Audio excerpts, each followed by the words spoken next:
The revolution is real, it's live, and as some comrades say, it's lit, right? lit.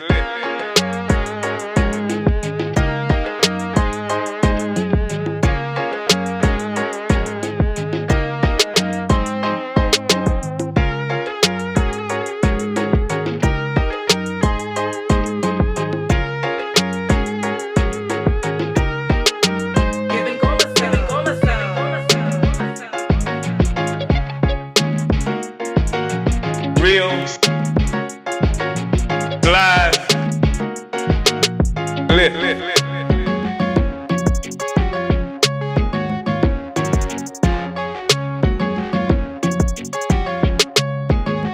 Right?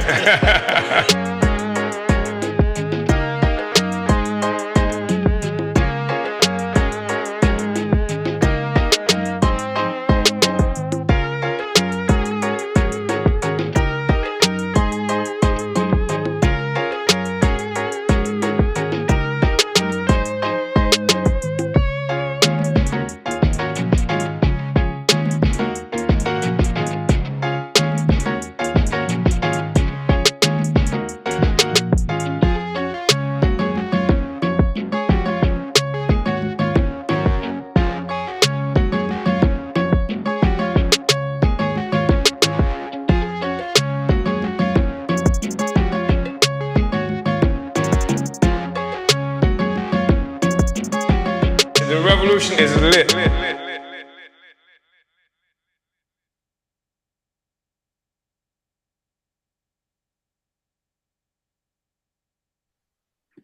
Uhuru comrades, and welcome to today's Omali Taught Me Sunday Study live with the leader of the African nation, Chairman Omali Yeshitela.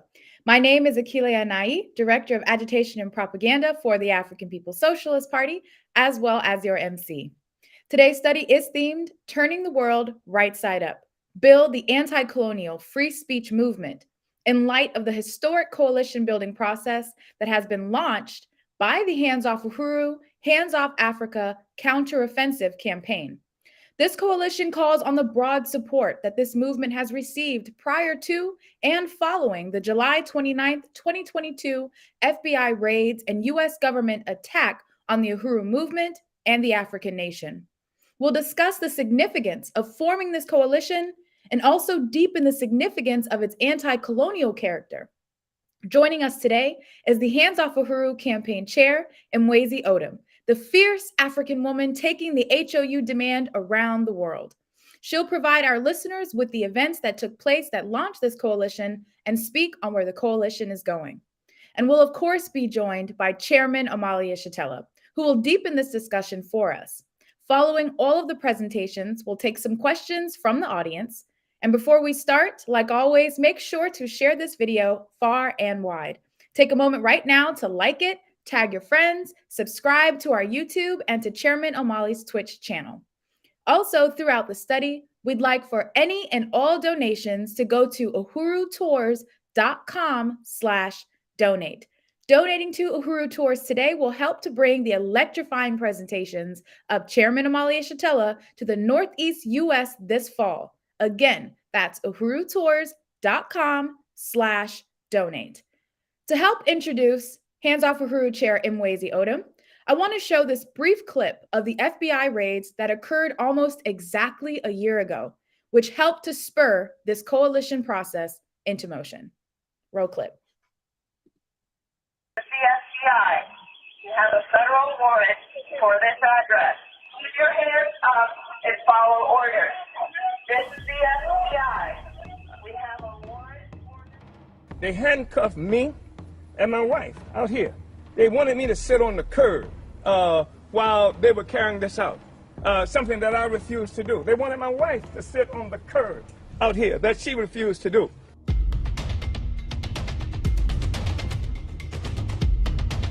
As I was coming out, this big old drone met me.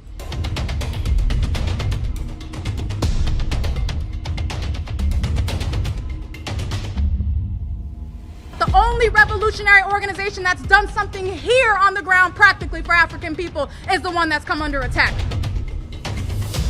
institution that offers a community radio station, a newspaper, a commercial kitchen, an Aquaba Hall rental space, and community office for our organizers. That was the building that has come under attack.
You need a breach? What do you need? They want. I don't know. Let's hold that with money. Don't take it.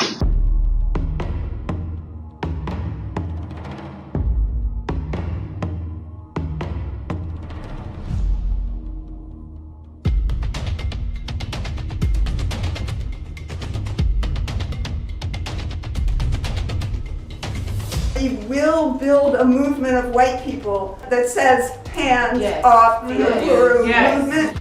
They see in the African People's Socialist Party a vanguard for the struggle for the liberation of our people. They see that because not just what we do here in the United States, but because we had the temerity to do like Garvey, to do like Malcolm X, and take the struggle of black people around the world.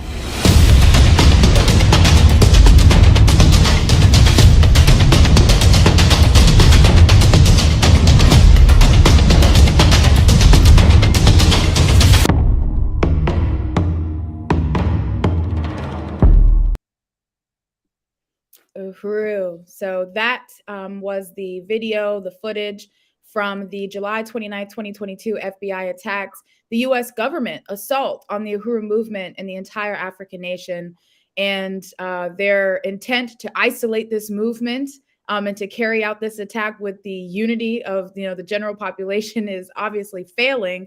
And to prove it, I'm going to welcome up Hands Off Uhuru Chair Mwezi Odom. Uhuru Comrade Mwezi, welcome. Uhuru Director Akile, thank you so much for that introduction, and just really want to salute the Omali Taught Me Show team and all the viewers that are joining us here today. So again, as it's been said, my name is Mwezi Odom, and I'm a member of the African People's Socialist Party, and I have the complete honor of serving as the chairperson of the Hands Off Uhuru, Hands Off Africa Counteroffensive, because as Director Akile says, we are on the offensive and we're going to take this to the end. So I'm going to give a quick overview about what's happened since July 29, because as has been said, we are approaching the 1-year mark of these attacks on the African People's Socialist Party, but what we understand as an historical attack on the Black liberation movement, the African liberation movement. So before we continue, I just want to, on behalf of the Hands Off Uhuru Steering Committee and all of our supporters, I want to salute our supporters, our donors, and everybody that has helped get us to this point where we can continue to say that we are not retreating, but we are building. So before I continue, we do have a slideshow that will be pulled up, and I do want to go, before I go any further, just salute Chairman Omali Yeshitela, who in this period we understand is leading a very serious struggle for the liberation of Africa and African people, and has been doing so for most of his life. And we stand behind Omali Yeshitela, and we say drop the charges, hands off Omali Yeshitela, and hands off the Uhuru 3, which we will talk about a little bit more. So as you saw in that video, the FBI raided the Uhuru movement on July 29. These were pre-dawn raids, simultaneously violent raids in St. Petersburg, Florida, and St. Louis, Missouri. They used flashbang grenades, assault rifles, as you saw, so much damage. And as a result of this, named 4 members of our movement, including our very own Director Akile, as these quote unquote unindicted co-conspirators. And again, this was an attack. This was, an attempt to threaten the movement, to isolate the movement, individuals of the movement, with threats of indictments.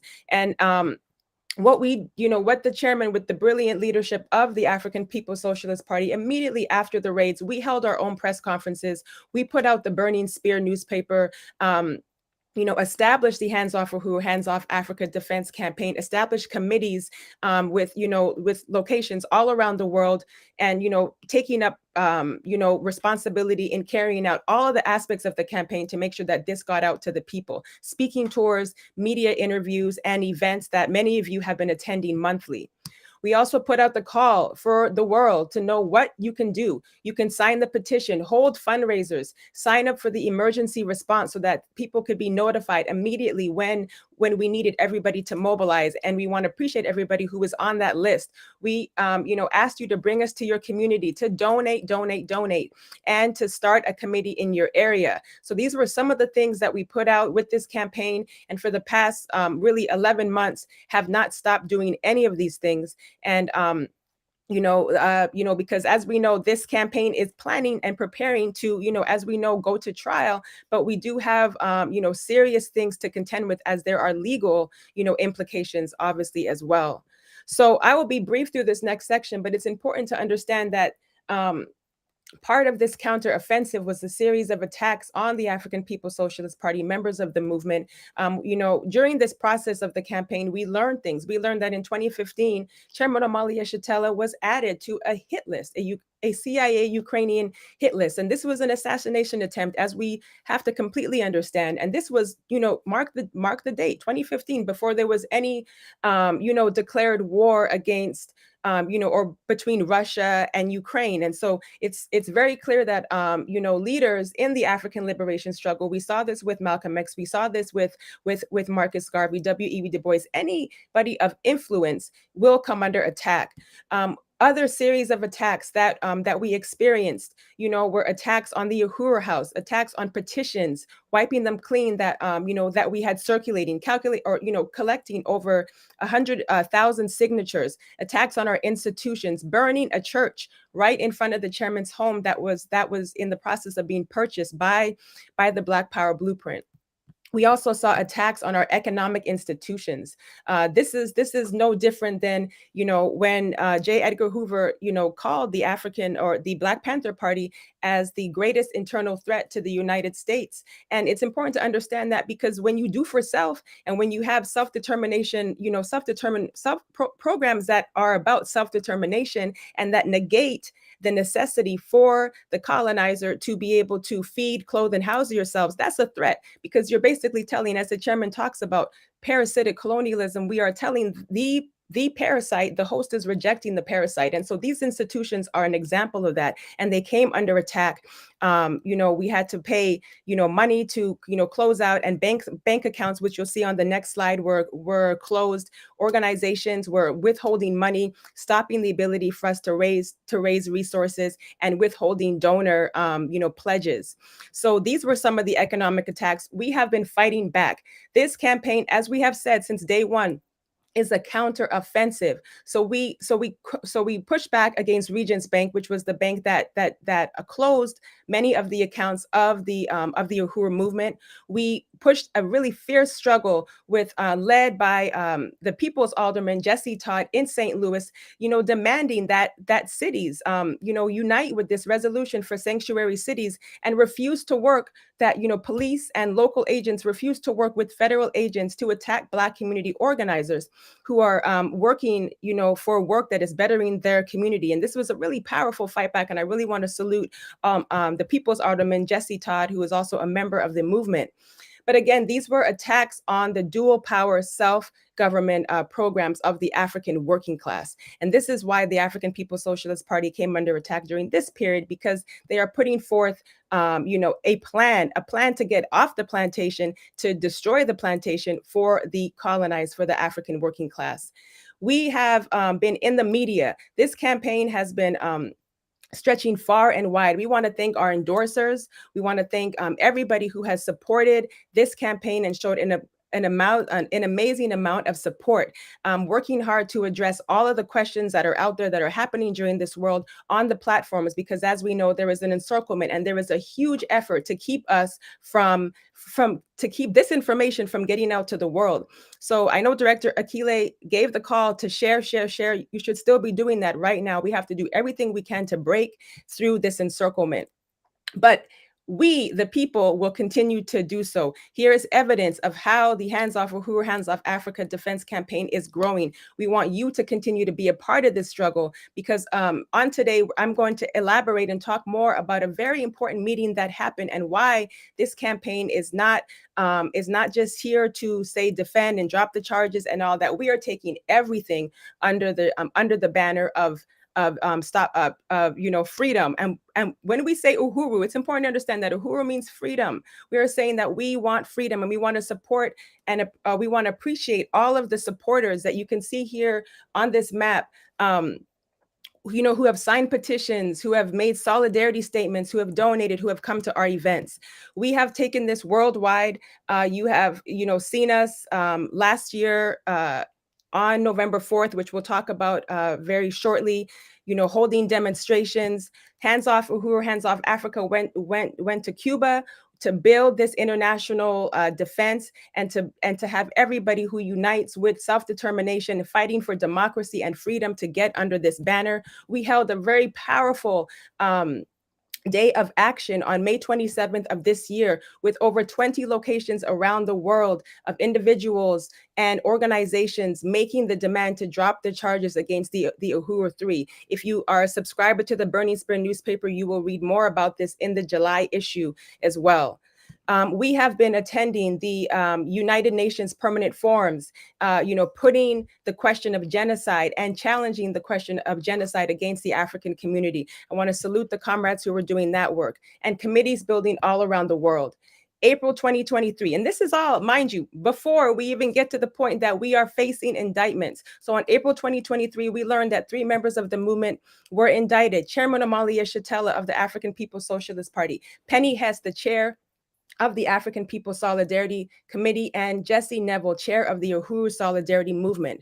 May 3rd, they were, our comrades were released on bond, a $25,000 signature bond, and had to turn in their passports and all the things that you've heard the chairman say. But it's important to understand that this is a real legal fight back. And the charges, we cannot say anymore that the charges are bogus. There is no other way to explain it. And these indictments, what the Uhuru 3 are being charged with is as you can see here, the indictments are charging them with conspiring to act as agents of a foreign government under U.S. Code 371 and 951. These are up to 10, and in other ways up to 5 more years, so about 15 years total, looking at the charges as well. But we understand that this is a total indictment of free speech. And so we make the demand that to drop the charges against the Uhuru 3 and to defend the right to freedom of speech. And as has been said, this is an opportunity also for white people to say no to the FBI's war against Black liberation, because we understand that historically, white people and the colonizer nation can get away with killing African people with impunity. But when you have the colonizer working under the leadership of the colonized, then they become indicted. So this is a very historic moment. And this is part of where we are in this moment, because as we say, this is a counteroffensive. So the Hands Off Uhuru, Hands Off Africa Defense Campaign just last week made the call for a really important opportunity for us to build what we have described and what we are calling an anti-colonial free speech coalition, also known as the Fight Back Coalition. And, this November 4th, before we get into the Fight Back Coalition, I want to explain that what's really important, mark your calendars, everybody, for November 4th, 2023, for the 15th annual Black People's March on the White House. This is led by the Black is Back Coalition for Social Justice, Peace, and Reparations. This march is going to be very historic because not only has this been a historic march, and that Hands Off Uhuru joined this march last year was very powerful. Hands Off Uhuru and the Black is Back Coalition will be co-sponsoring this event, and we unite with the theme, which is not one step backwards. FBI attacks the Black Liberation Movement again, and we say drop the charges. So Hands Off Uhuru, Hands Off Africa is committed to help mobilize our base to make November 4th a powerful mobilization to continue to push back on what the Black is Back has been doing for over 15 years through this coalition.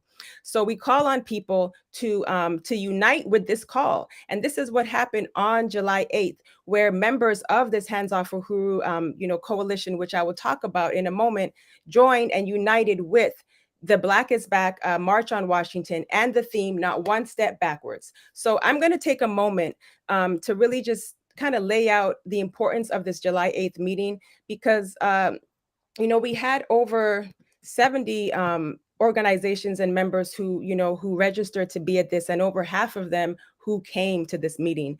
And, it's really important to state that we can stay on the next slide actually for just a moment. If that's possible. Thank you, comrade.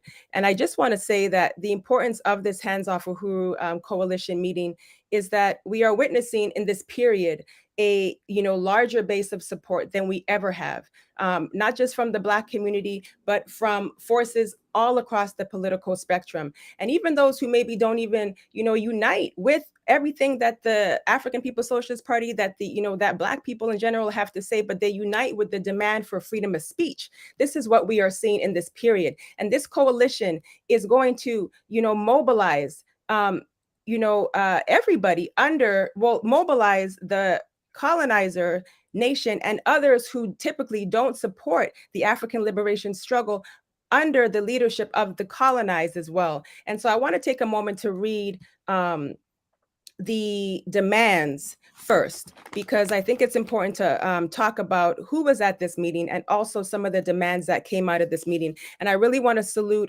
some of the members of the Black is Back who were also there, such as, Louisiana United International. We all met Sister Belinda Parker Brown recently. Also, the Universal African Peoples Organization, Brother Zaki Baruti, Jesse Todd, Jericho Movement. Also want to salute our comrades from Unión del Barrio and Jesus Rodriguez from Orinoco Tribune, Troika Collective, the Tampa 5, UNAC, and many others, the National Lawyers Guild as well. So this was just a piece of some of the forces that are in this coalition, and we want to take a moment to read the demands. So taking a look at the demands is important for us to understand that we are saying that anybody who is running for office, any kind of office, needs to have and put these demands on their ballot. This needs to be that they need to get behind what we are calling for, and that there is, as the chairman has said, no more going back, not one step backwards. So demand number one, these are the demands for our coalition, with also participation in the Black is Back coalition mobilization for November 4th. Number one, the Hands Off Uhuru Fight Back Coalition demands that all charges be dropped for the Uhuru 3 and for all those who are targeted politically and imprisoned by the U.S. colonial state. Number two, we defend the democratic right of the African People's Socialist Party and the Uhuru Movement to advocate and organize for the total liberation, reunification, and self-determination of Africa and African people everywhere. Demand number three, we denounce all FBI U.S. government raids, politically motivated indictments, arrests, surveillance, slander, and attack against the African and Black liberation movement, as well as against all anti-colonial movements and social justice, anti-war, anti-imperialist, and free speech organizations and movements, as exemplified by the attacks on Stop Cop City and also the Tampa 5. Number four, we demand the right to freedom of speech and freedom of assembly, to struggle to build our movements for justice, peace, liberation, and unity of all peoples. We demand the right to speak out and associate with our allies without fear of reprisals from the US government and the colonial state. Number five, we demand the release of all political prisoners, including Leonard Peltier, Jalil Al-Hamin, long but not forgotten, Mumia Abu Jammar, Ed Poindexter, and many others, and to drop all charges against Assata Shakur. We demand that all candidates and political parties who are contesting the 2024 presidential election and all other elections adopt the demands of the Uhuru 3 to drop the charges on the Uhuru 3 and other targeted organizations, whistleblowers, and individuals. Number 7, we demand an end to the U.S. government's attacks on the Mexican, Navajo, and indigenous peoples, occupied Palestine people, the Filipino people, African people in Haiti, Alex Saab, and the people of Venezuela, and an end to the blockade on Cuba, and the demand to lift the travel bans and the designation of Cuba as a state sponsor of terrorism. And number 8, to redirect the billions of dollars in U.S. funding to the war in Ukraine towards reparations to Black people. So I just really want to salute the committee on this day who helped to form these very powerful demands.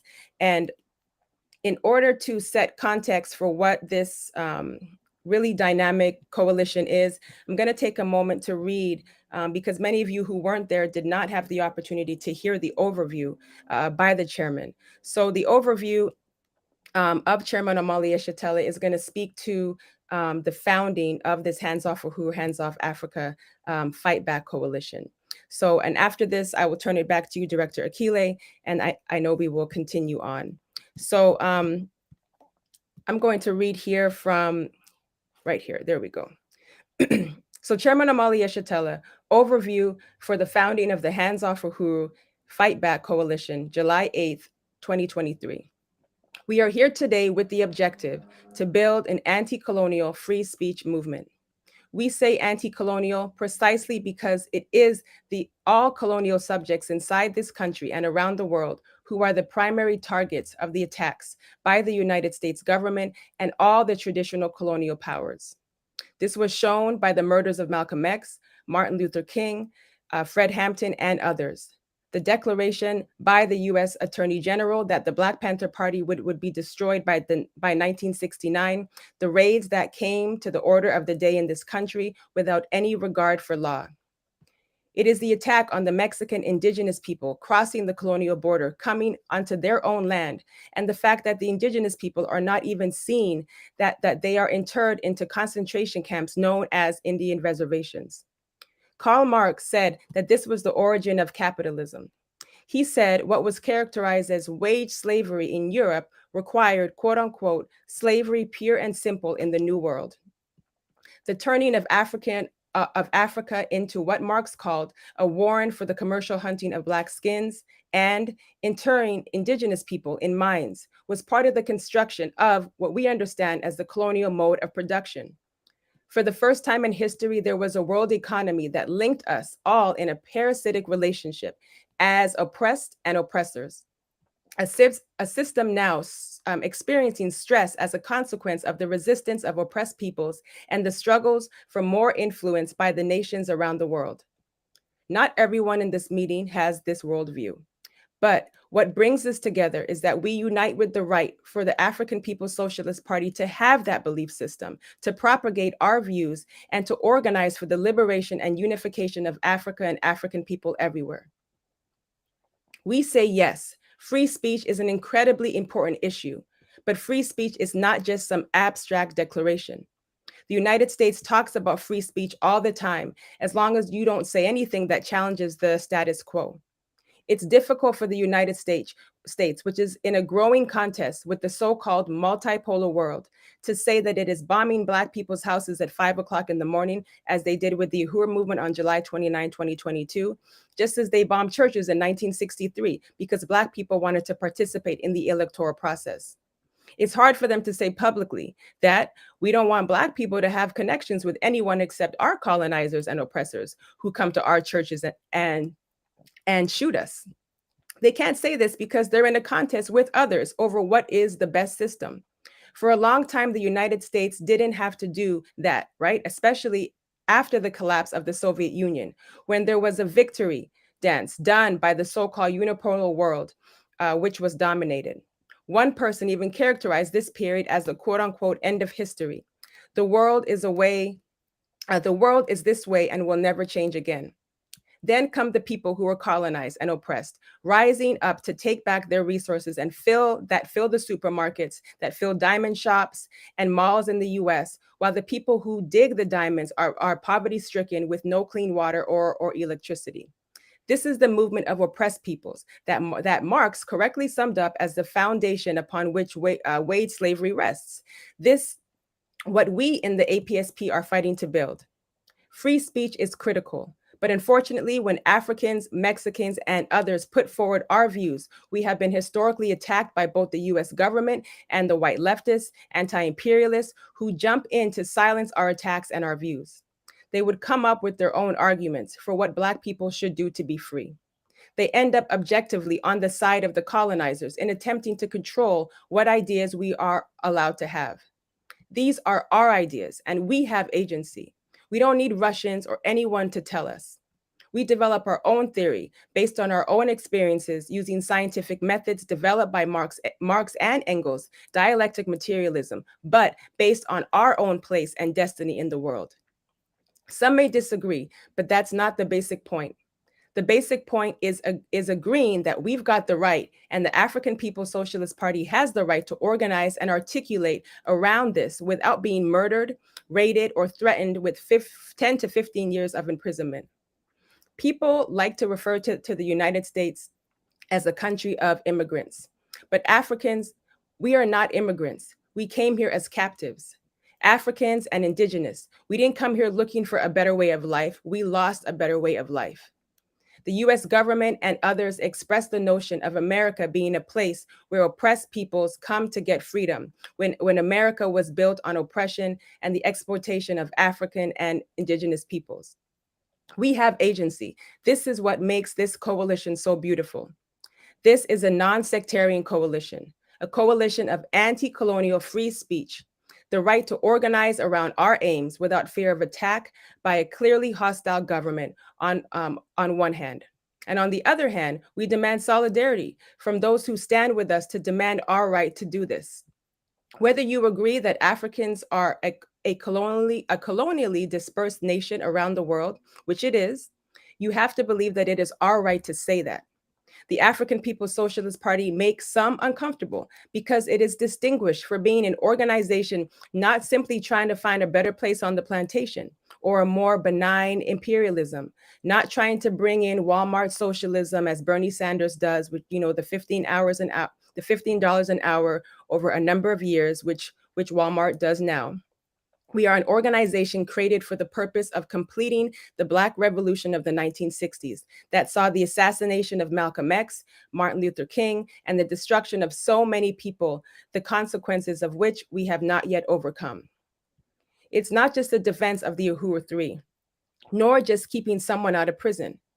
I don't want to go to prison. I'm not trying to be a martyr, but keeping us out of prison prevents them from being successful in this war to keep Black people from being free.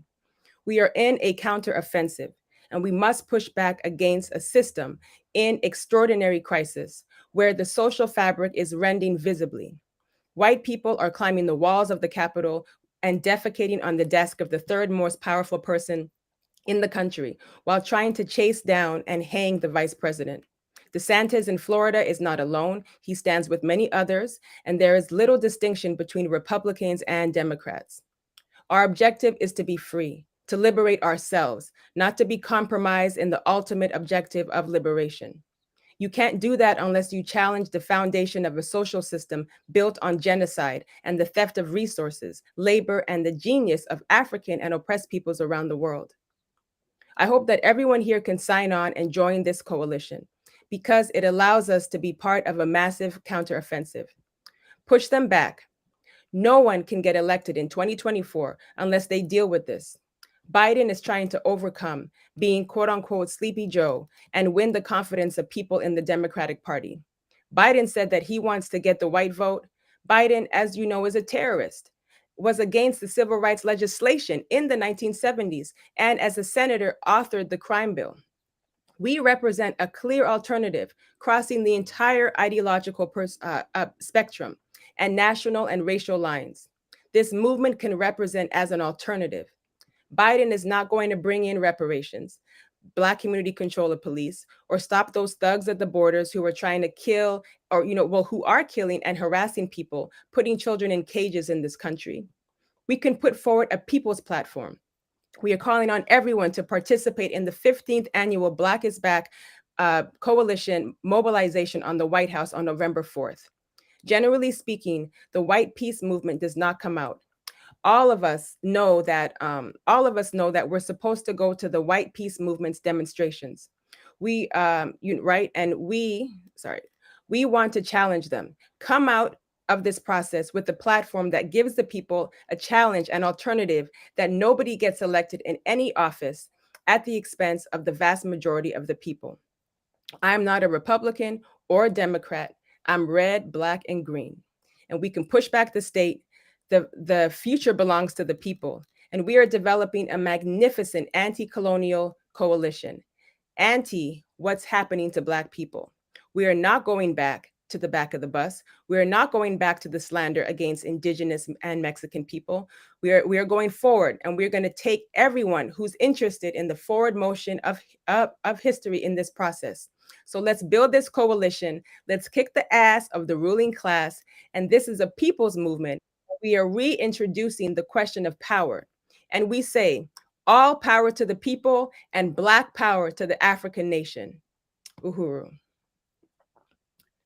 Uhuru, all power to the people, Black power to the African nation. Uhuru Chair Mwezi, thank you so much for this brilliant overview, this presentation around the consolidation of the Hands Off Uhuru Anti-Colonial Free Speech Coalition, a movement that's really providing leadership for the whole process that we see unfolding. It's happening throughout the world. It's all connected to one global process. And so we see the iteration of these state attacks, on all these different forces, because it's a part of challenging the existence, of this social system. And so this is just, so brilliant. And again, really appreciate your leadership over the Hands Off Uhuru campaign, bringing us to this point. And as well as obviously saluting the leadership of Chairman Omali Yeshitela and that brilliant overview that was given, that just sets the context and the character of this coalition, because it's it has a certain character, and that is really important. I know we're going to talk about that a little bit more.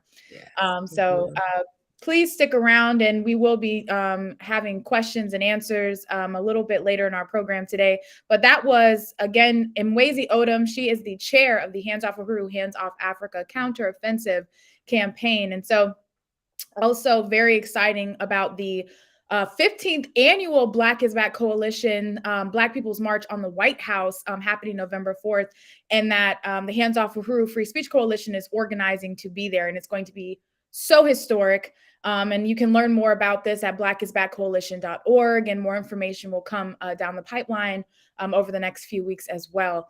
So to discuss this formation more, and also the character of this coalition, and just everything else we need to understand about the significance of this period and this formation, I'd like to welcome on the leader of the African nation and the worldwide African revolution, live from St. Louis, Chairman Omali Yeshitela. Uhuru, Chairman. Uhuru, thank you so very much, Comrade Director Akile Anai. And I want to express my appreciation also to Comrade Mwezi, who's done an incredible job of leading the Hands Off Uhuru, Hands Off Africa Counteroffensive in response to the war that's being made against African people, this attack on the African People's Socialist Party. We refuse to allow this to be interpreted, understood as just an attack on me or the Uhuru 3 or the African People's Socialist Party and the Uhuru Movement. We recognize that this is a war that's become necessary for our oppressors to suppress any movement toward liberation that African people are engaged in.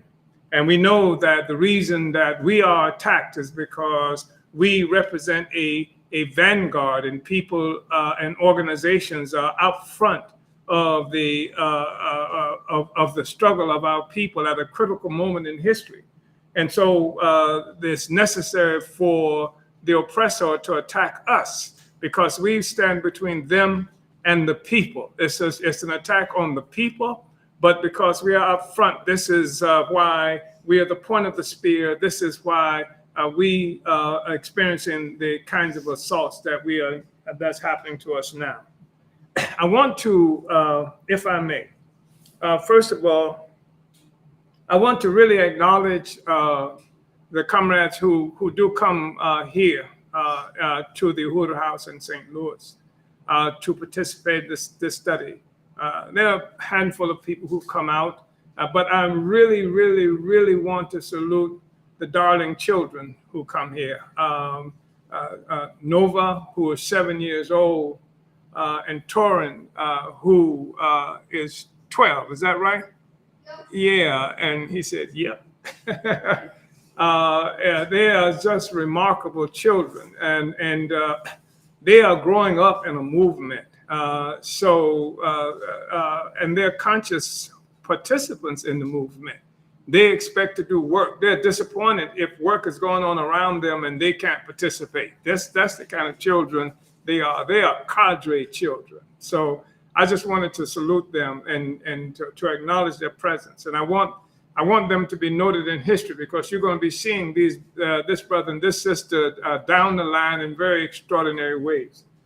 I'll have to also again extend recognition to all those comrades, brothers and sisters and others who are not in the United States. It's necessary to do this because often, without necessarily intending to do so, we reflect a kind of U.S.-centered, U.S.-centric position. We don't do enough, most often, to acknowledge the fact, one, that the African People's Socialist Party itself is a part of an African Socialist International. That is an organization of Africans who are stretched across the globe. In every place you find Africans, you can find, generally speaking, Africans who are part of this organization, so that we exist throughout the Caribbean and throughout Africa and throughout England and the United States and parts of South America as well. So I wanted to just acknowledge your presence. And I know that many of you will be viewing this and participating in this study in groups, because especially in Africa, where blood is sucked on such a regular basis, our resources being stolen to keep the economies of Europe and North America afloat and thriving at our expense. The infrastructure is being not only not there, but at times of crisis like this, there are even greater offensive on whatever kind of infrastructure might exist, particularly in Africa, and also in some parts, other parts of what's characterized as the Americas. So I want to acknowledge your presence. And I want to also say that while in this study, this discussion that we're having today about the creation of this extraordinary coalition that is emerging on the scene in this country today has implications for the struggle of Africans and oppressed people globally. And that's really important. There are lessons to be learned here for everyone. So I wanted to say that and to acknowledge that.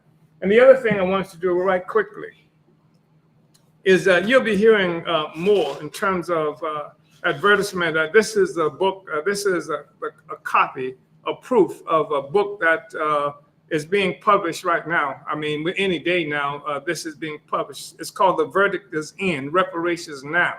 And this is the 40th anniversary edition of the report from the 1982 World Tribunal on Reparations for African People. And this has an additional testimonies that didn't make it into the original publication that we did in 1982. And it's really important. People should get this. And there are a number of reasons it's important, because you see history unfolded here. The fact is that our party, our movement has been charged with working for the Russians because we are demanding reparations, or working for the Russians because we engaged in political life, electropolitics, or working for the Russians because we talk about the U.S. being guilty of genocide against African people. Well, this book has testimony from all kinds of people, historic forces, it opens up with testimony in terms of the tribunal itself. It opens up this tribunal with testimony that, first of all, is responsible for proving that a crime has been committed in the first place, because we want to show that African people were better off before this contest that we have, this intervention by the United States in Europe.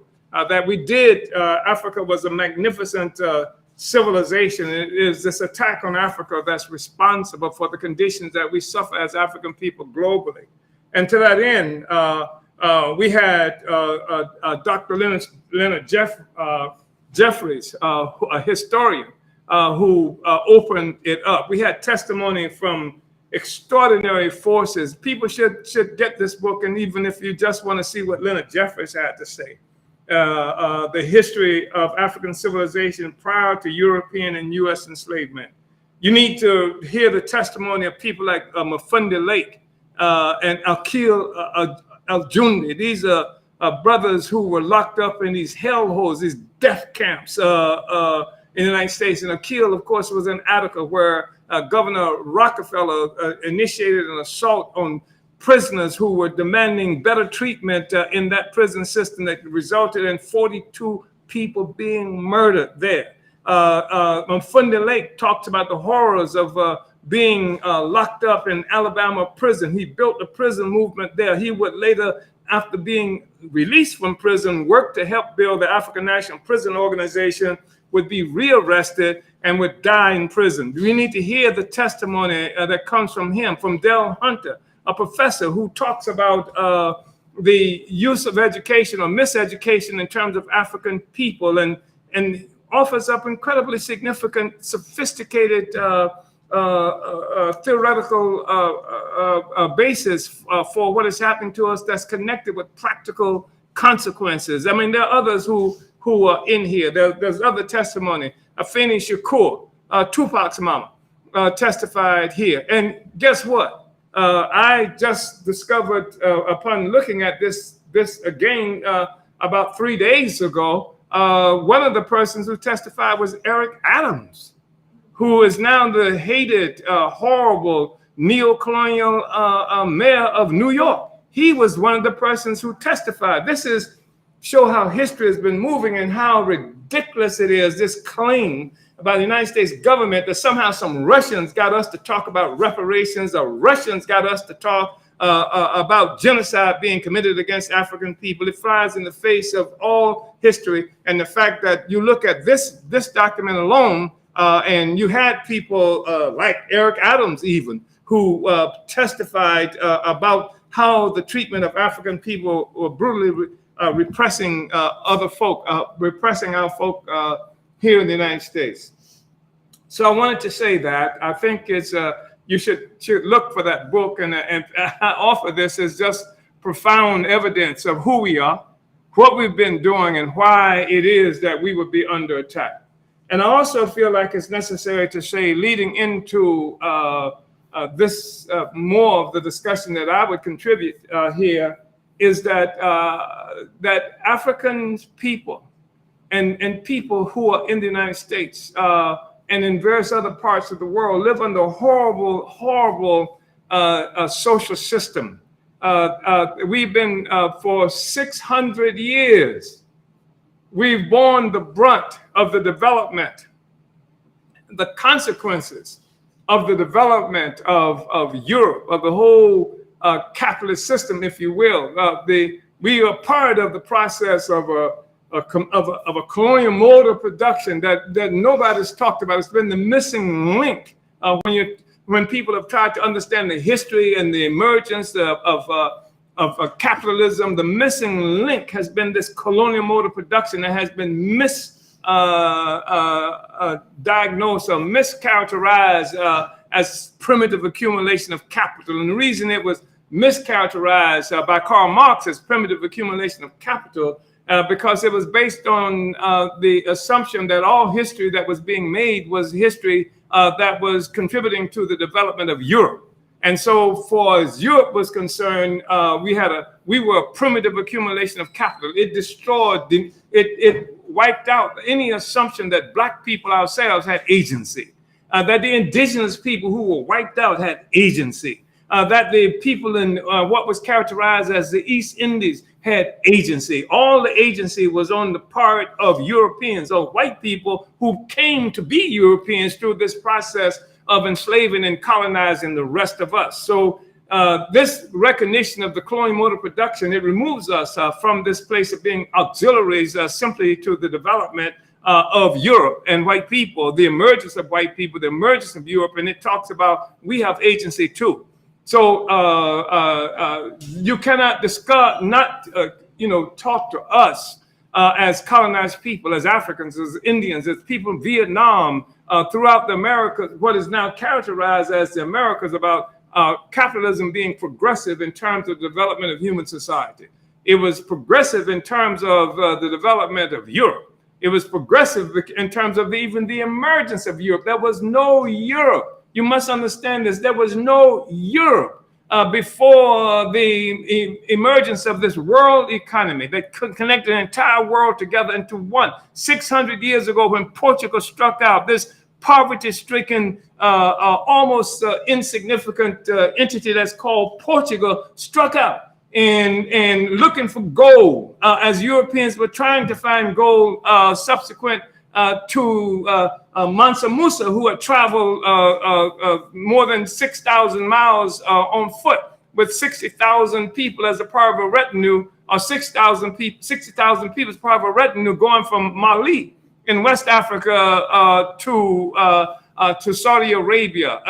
This is to Arabia. This is what we are talking about. So Portugal strikes out and initiate this process of enslavement of African people, creates part of the first plantations off the island, the Madeira Islands, of sugar plantation, changed the diet of Europe, made it possible for Europeans to grow, because sugar, with providing more energy than ever was there before, that sugar, which had previously been just something that only a few rich Europeans had access to, now it's abundantly there as a consequence of the enslavement of African people, plantations being created, African people being forcibly transferred to all over what is now called the Americas and other places, Africa being carved up and shared out by different European powers. This is the emergence of the global economy that we now experience, and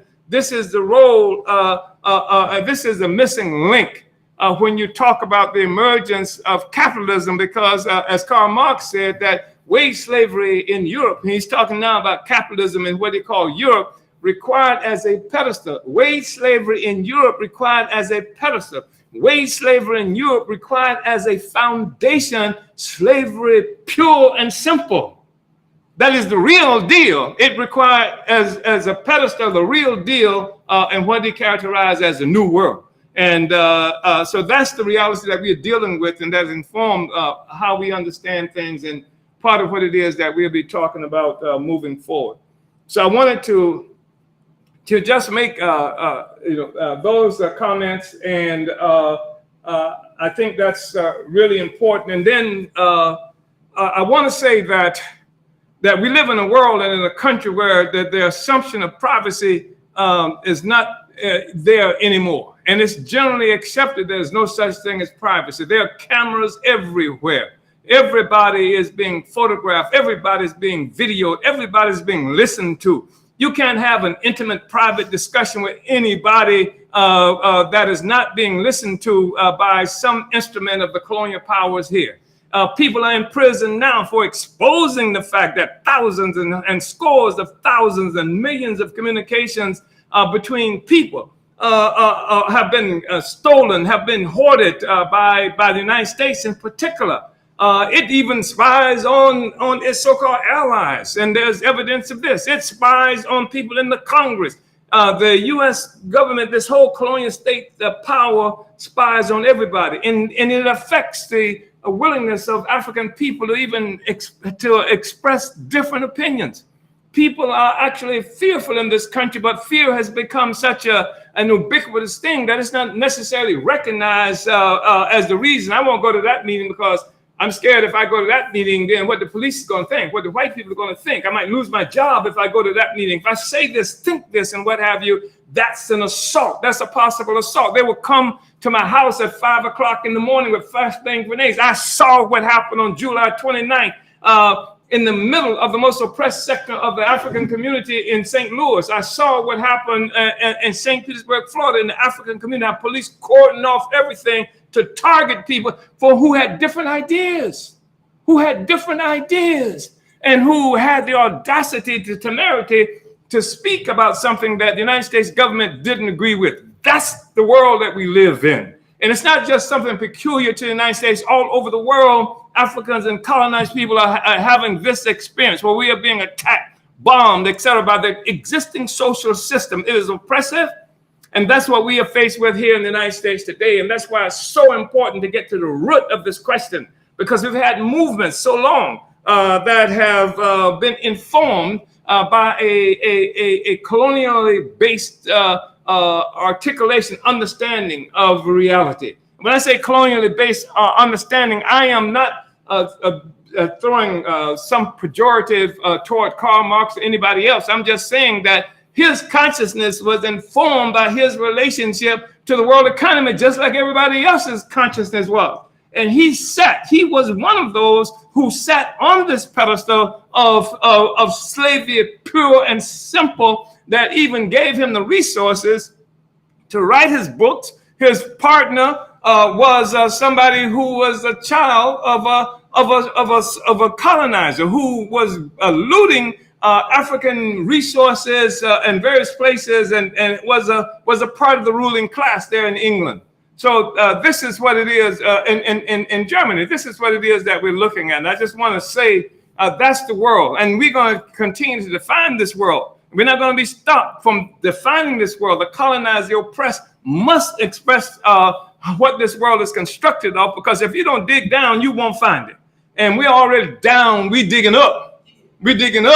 And so that's how we know what it is that we're dealing with. So I want to say that. So we had a remarkable meeting on July 8th where we pulled together this incredible coalition. And I can't overstate the significance of this coalition, because this coalition involved some of the same organizations that we fought tooth and nail with in the 1960s around the colonial question, who refused to recognize our understanding and our situation in the world, who said that when Mexicans said that we have a right to have a Mexican national liberation movement, they said, no, you don't, because when you do that, you are somehow you are disrupting, violating the unity of the working class. They called it the international working class. When Africans talked about our own liberation, we were challenged by the left. And we got a big enough fight, with people who are assassinating our leaders all around the country, doing everything to jail us, got us locked in barrios and ghettos that we can't escape from.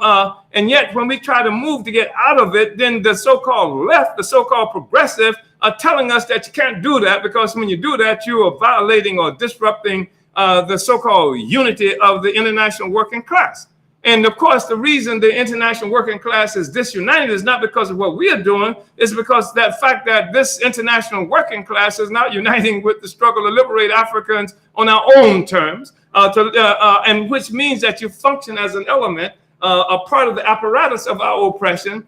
This international working class has not been able to unite with the demands and the aspirations of Mexican people to be free. It doesn't recognize the significance of 1848, with the theft of half of Mexico that constitutes California and Texas and New Mexico and Arizona and all these other places where the Mexican people are even at this moment characterized as illegal immigrants.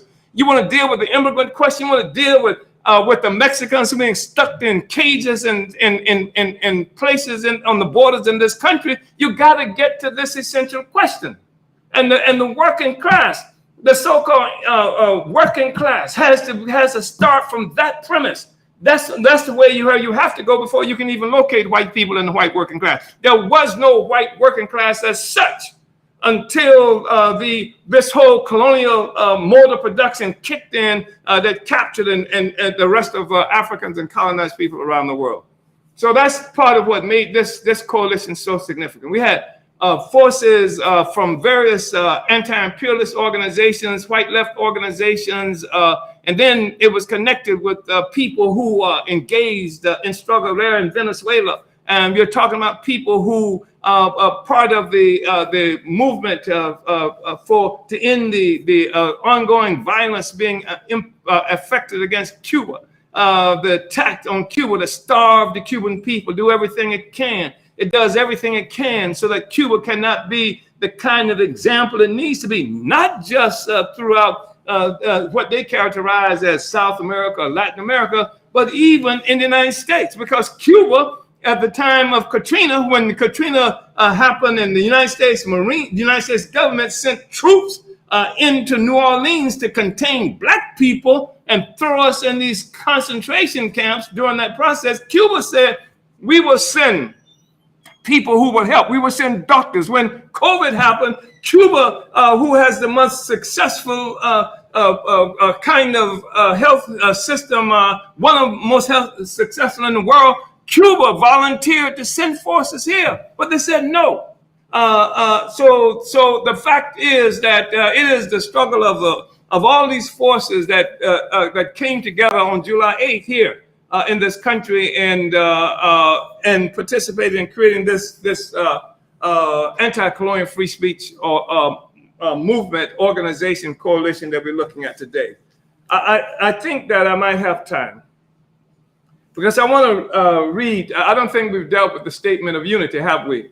I want to read the statement of unity that I think is really profound for this coalition. This is the statement that united all of these forces. And some of them are surprising, just in terms of they've been here for a long time, and we've always, as Africans, we're expected to go to anti-war and peace movements from the white left, from the lily white left, has led them. There's always the question, what are the black guys, right?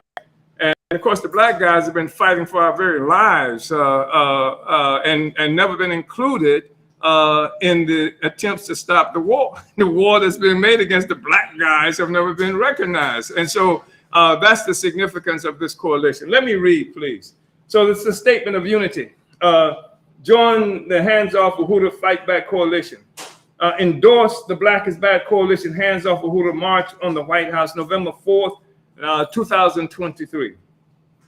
Uhuru comrades and friends. Uhuru means freedom.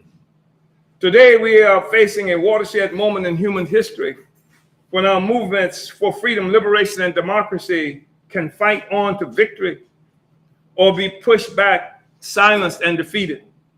This is the moment when we must come together to vigorously fight as one and win. We must demand that the U.S. government drop the charges against the Uhuru Three.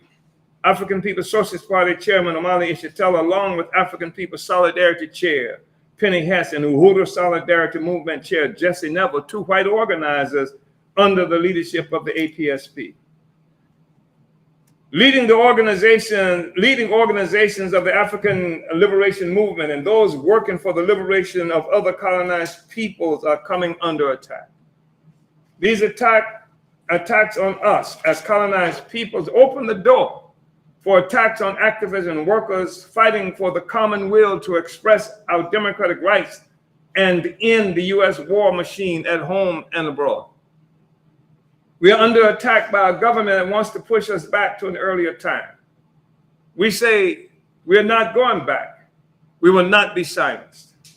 They are trying to return us to the days when African indigenous people and others endured daily terror inflicted on us for just trying to vote or protest or express our aspirations. And you really don't even have to do those things, do you? Just be a Mexican in the wrong place. Just be an African at the wrong place. This government and various local governments snatch up anybody who looks like they might be from South America on a regular basis and throw them into the den. Sometimes they don't even make it home. Sometimes when their children get home from school, they're gone because they've been snatched up by government agents. And then, of course, African people, you can be sitting in the wrong place, walking in the wrong place, thinking in the wrong place, sleeping in the wrong place. We have experienced these assaults on us. This is normal for African people. It is normal, not only for African people, it's normal for white people who know this stuff is happening to us. It's normal. So it's nothing that ordinarily and automatically gets people upset because it's happening. So again, they are trying to return us to the days when African, indigenous people, and others endured daily terror inflicted on us just trying to vote or protest or express our aspirations. A time when they murdered our children in church, aimed fire hoses at our protesters. A time when the McCarthy hearing sent some underground to burn their books. This time saw COINTELPRO assassinations and political imprisonment of our leaders. We refuse to go back. They're trying to rob us of hard-won freedoms gained by the fierce struggle of African workers in the 1950s and 60s, and our comrades, the indigenous, Mexican, Filipino, and Puerto Rico people, along with the heroic peoples of Vietnam, Cuba, occupied Palestine, and Venezuela, and supporters throughout the world fighting against U.S. colonial war at home and abroad. We say, no, we're not going back. In the year following the violent military-style pre-dawn FBI raids on 7 properties and homes of the Uhuru Movement on July 29, 2022, we have seen the weaponization of the FBI and U.S. government expanded exponentially to other political targets and organizations spanning the political and ideological spectrum, and the repeal of many of our hard fought for rights. In April 2023, Chairman Omali Yeshitela, Penny Hess, and Jesse Neville were indicted under bogus charges. They are awaiting trial for conspiring to act as an agent of a foreign government and foreign officials to wit, as they say, the Russian Federation in violation of 18 U.S. something 951 and 371.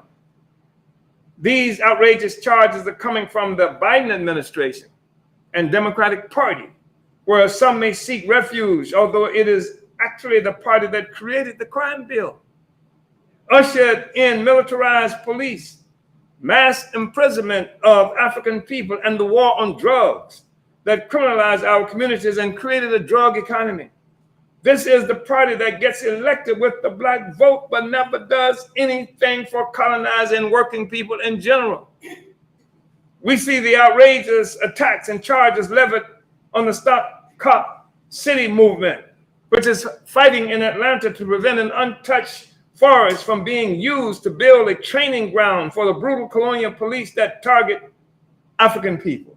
We see the attacks on Cuba, the Venceremos Brigade and Cuban Solidarity Organization, the attacks on Venezuelan diplomat Alex Saab and the Tampa Five, the repeal of women's right to choose, the increased powers of the secret FISA court, the exposure of massive civilian civilian surveillance, the criminalization of Black history taught in schools. We see the spying, interventions, and attacks on those who stood up to fight the police murders of Mike Brown and George Floyd and others. We see the continued imprisonment of Leonard Peltier, Mumia Abu Jamal, Ed Poindexter, and others, and the deepened terror against the Palestinian people by the US-backed Israeli state. We see ongoing attacks on Julian Assange and other whistleblowers, as well as Matt Taibbi and Tara Reid. We saw the firing of Tucker Carlson just after he featured Chairman Omali Yeshitela on his program. Comrades, we must join together to push back these attacks. We must fiercely safeguard our freedom of speech, freedom of assembly, and our precious right to organize for our liberation.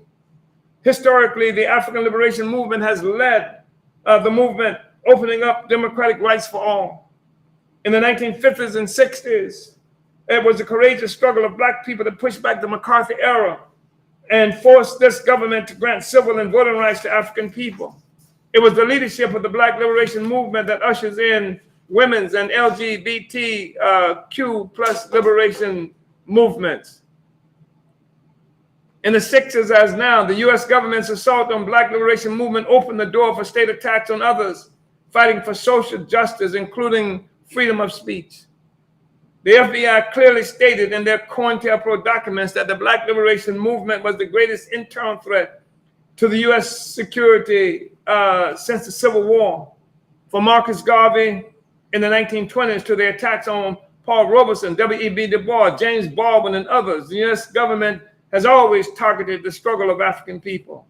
The government hit the Black liberation movement of the 60s with assassinations, mass imprisonment of Black leaders and organizers, slander and infiltration. They installed neo-colonial politicians ensconced in the Democratic Party, built highways over our thriving neighborhoods, depriving us of our own economy, and installed massive police presence in our communities, trained to lock us up and imprison in prisons for life.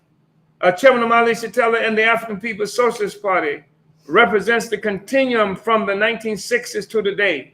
The chairman has fought relentlessly for the liberation and unification of Africa and African people everywhere. He has raised the voice of the African working class here and around the world in unity and solidarity with the struggling peoples and movements against colonialism.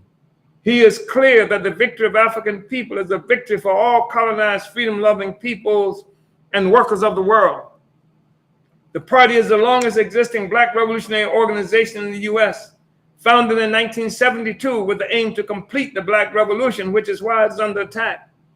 The party has always built institutions such as the Black Power Blueprint, Uhuru Foods and Pies, the Brennen Spear newspaper, and many others. From its inception, the party has always fought mass imprisonment, police violence, and for reparations, building organizations and programs addressing every aspect of life for African workers. The party developed revolutionary theory rooted in practice, forwarding the understanding of the colonial mode of production.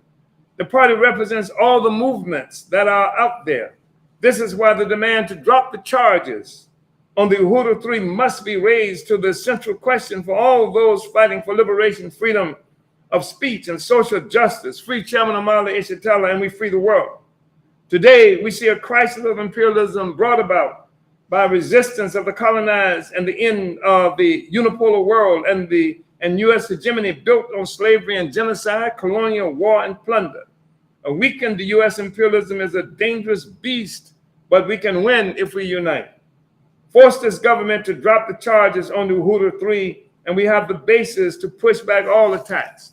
Comrades, this is the time to join the Hands Off Uhuru Fight Back Coalition. We cannot win as separate forces. Our strength is as one. Refuse to go back. We must build a new unity, advancing the interests of the colonized, the oppressed, and all freedom-loving people.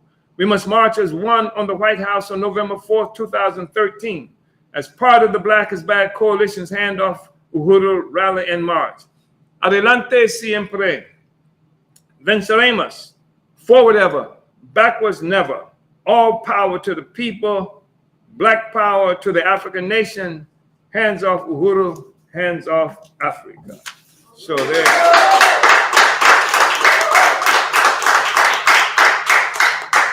So this is the document that was voted on and supported by all of those people on July 8th.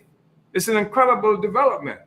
And as we said, we're not going backwards, that we are continuing to struggle, not one step backwards.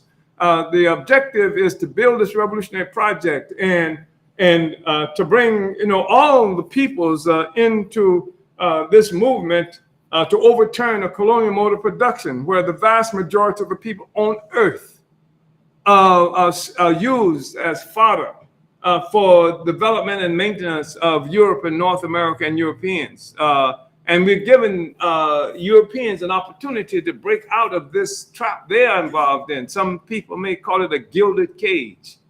You're having an opportunity to break out of this. And so that's what I wanted to offer up, Comrade Director.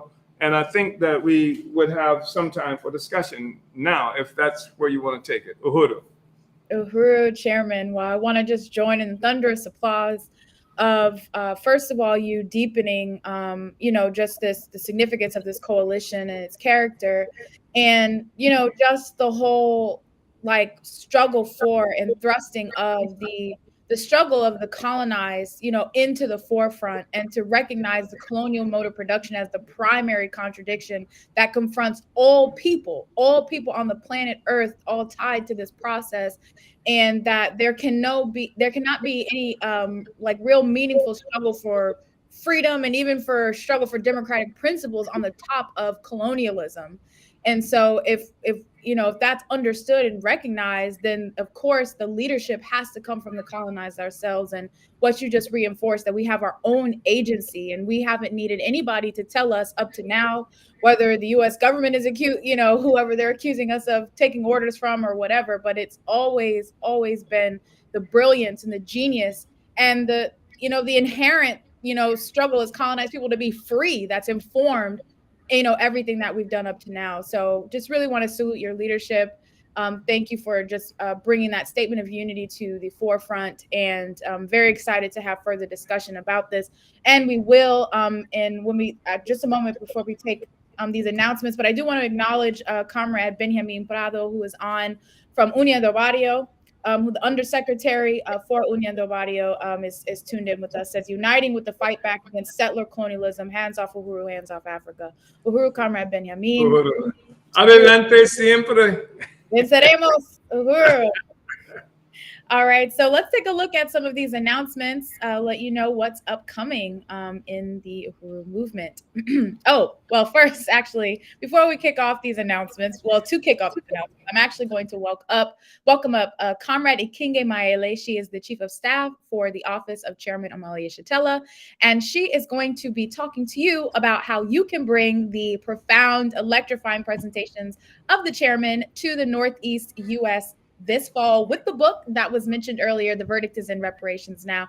So Uhuru, Comrade Chief Ikinge, welcome to the program. Uhuru.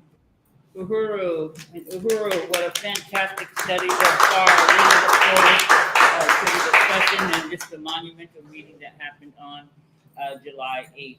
And want to announce to everyone that the Burning Spirit Publications, the new book that the chairman held a copy of up earlier, which you can see here, hope everyone can see. The Verdict is in Reparations Now is already at the printer and is on its way to us. So if you haven't ordered your copy, make sure you get your copy today. But even more than that this book really is, the chairman's talked about what you will find in it, and it's a powerful book that's going to include most of the brilliant testimonies from the first tribunal on reparations to African people that was held in Brooklyn, New York in 1982. It was led by the African People's Socialist Party, and Chairman Omali Yeshitela was the People's Advocate. The tribunal put the U.S. government on trial for genocide of African people and ruled that African people were owed $14.1 trillion in reparations in the U.S. alone. The chairman also used the Genocide Convention of the United Nations as the legal basis for the tribunal and exposed again in 1982 that the colonial conditions of African people met every one of the UN's 5 qualifications for the crime of genocide. It was during this time that the chairman determined that the party would make reparations a household word, which indeed it has become. Uhuru. Uhuru.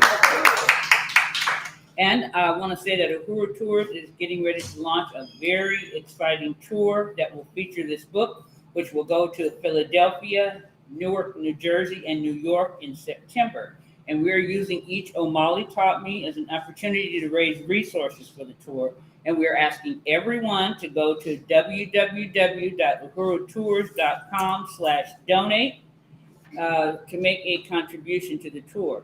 And thanks to you, each and every one of you that's watching, that has participated. We have raised thus far $1,288.18.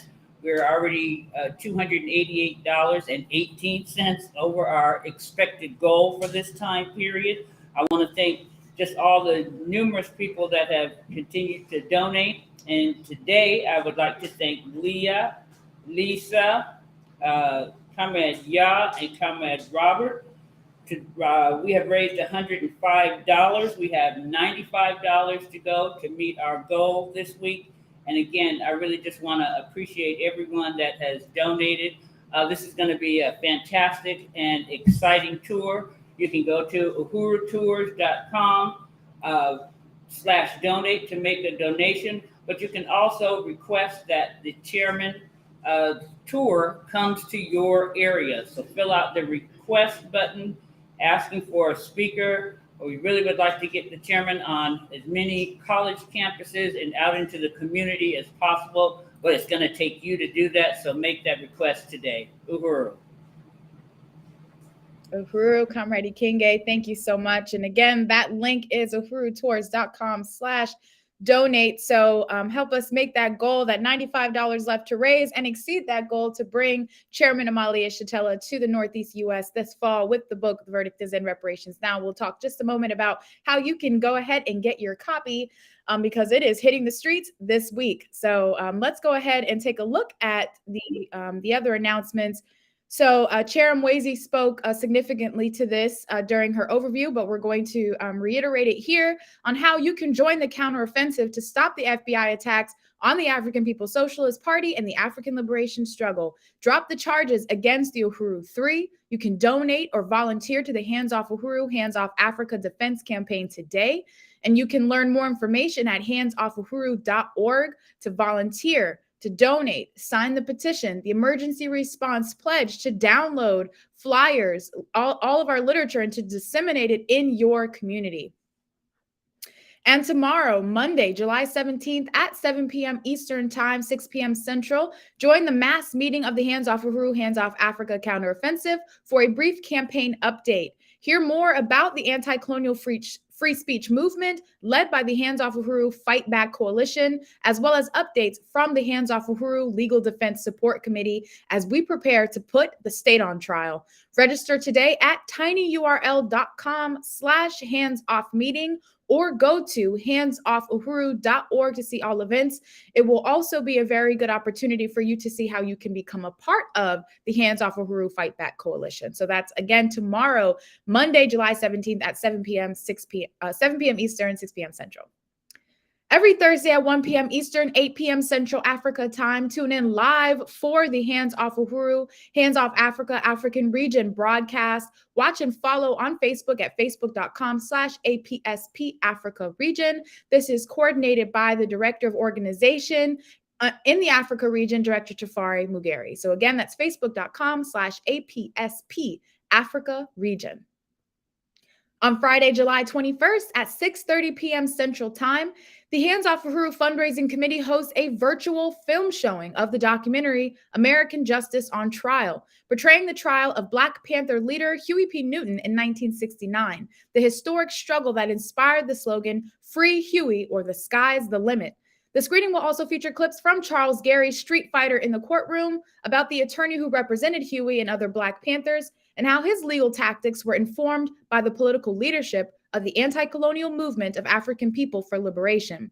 The film screening will be followed by a panel discussion with speakers including African People's Socialist Party Chairman Omali Yeshitela and Penny Hess, Chair of the African People's Solidarity Committee. Buy your tickets at tinyurl.com/uhurufilm to attend online, or if you are in St. Louis, you can attend in person at Aquaba Hall, 4101 West Florissant Ave. Join the Hands Off Uhuru, Hands Off Africa Defense Campaign on Saturday, July 29th at 3 p.m. Eastern, 2 p.m. Central for a web event, 1 year later, pushing back the FBI attacks on the Uhuru Movement.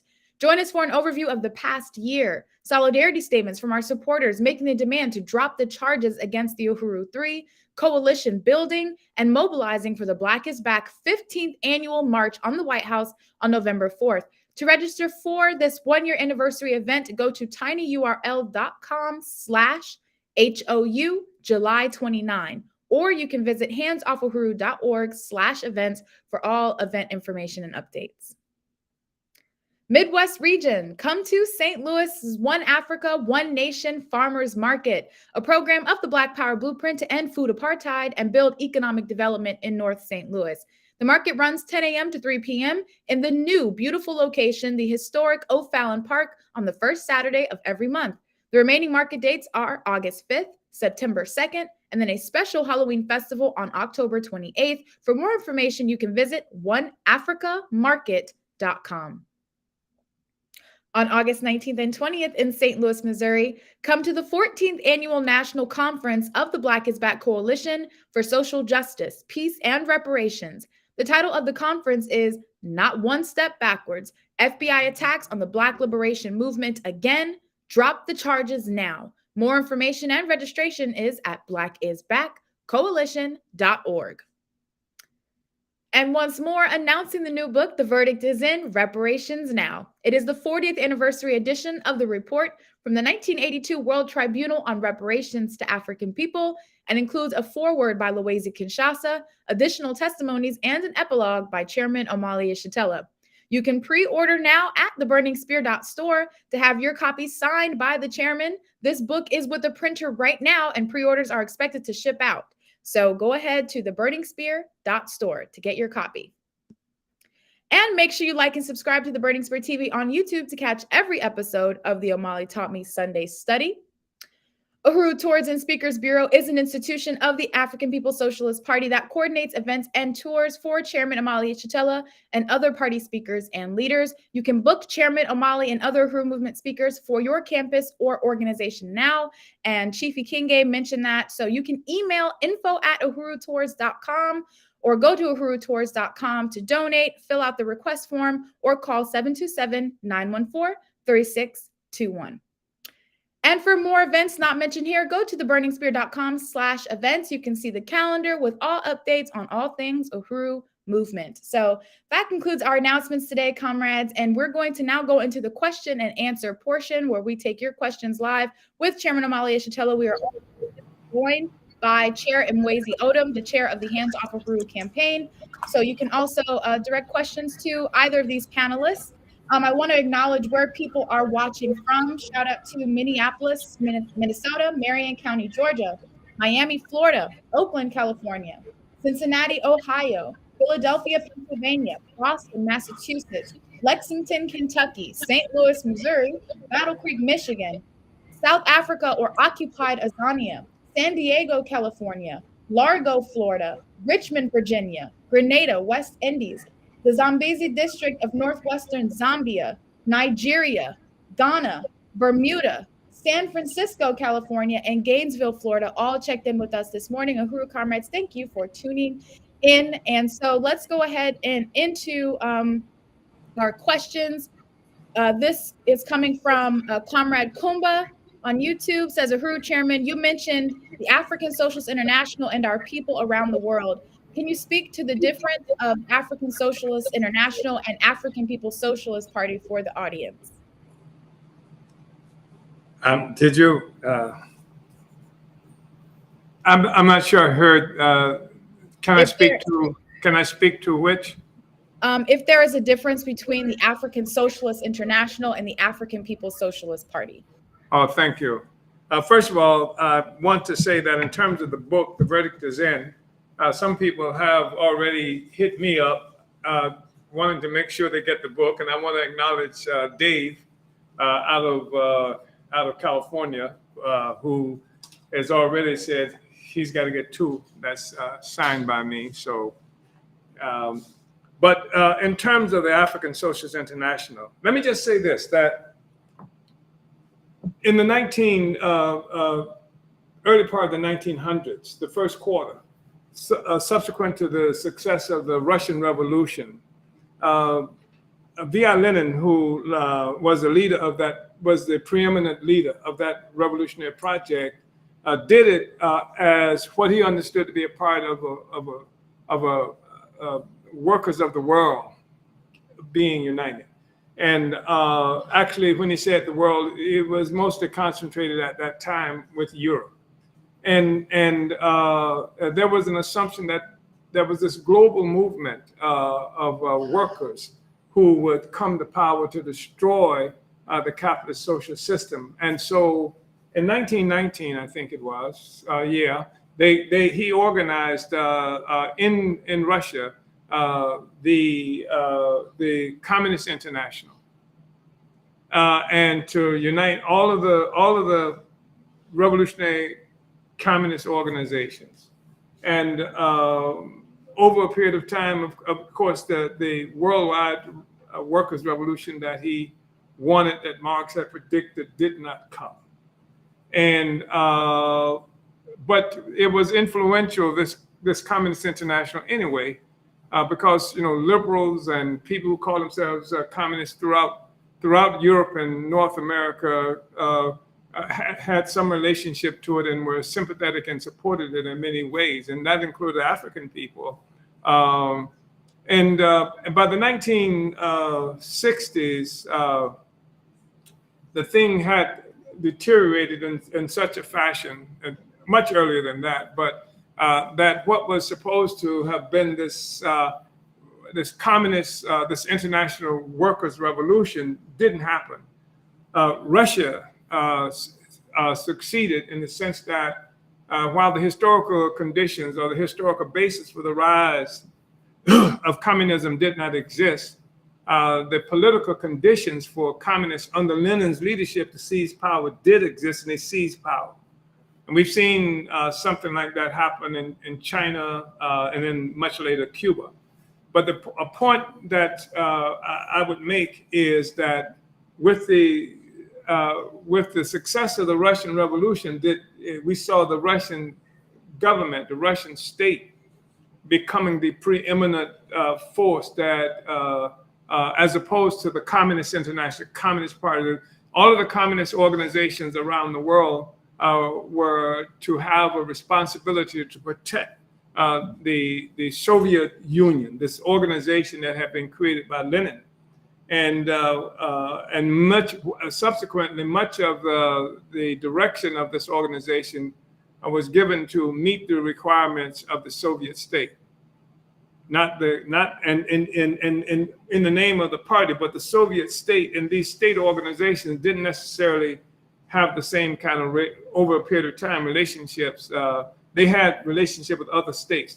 What began to really become important was the relationship they developed with other states when the communist revolution that they looked for internationally did not happen. And to carry out, their interests, they developed this concept of uniting movements, tried to create revolutionary movements in Africa and other places. They defined what the revolutionary movements in Africa would be. They made determinations of whom they would support based on the interests of the national interests, if you will, of the Soviet Union, as opposed to the interests of the workers of the world. Now, protecting the Soviet Union became a preeminent responsibility of all these people who were considered communists and part of the Communist International. And in that process, they promoted different kinds of organizations around the world that met their criteria for being a part of this international. They determined that there were something like 6 authentic revolutionary organizations in the continent of Africa.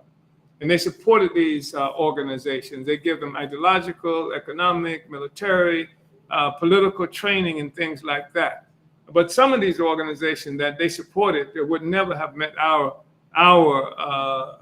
requirements of being part of a revolutionary organization, that would contribute to destruction of borders and things like that, and the elevation of the African working class.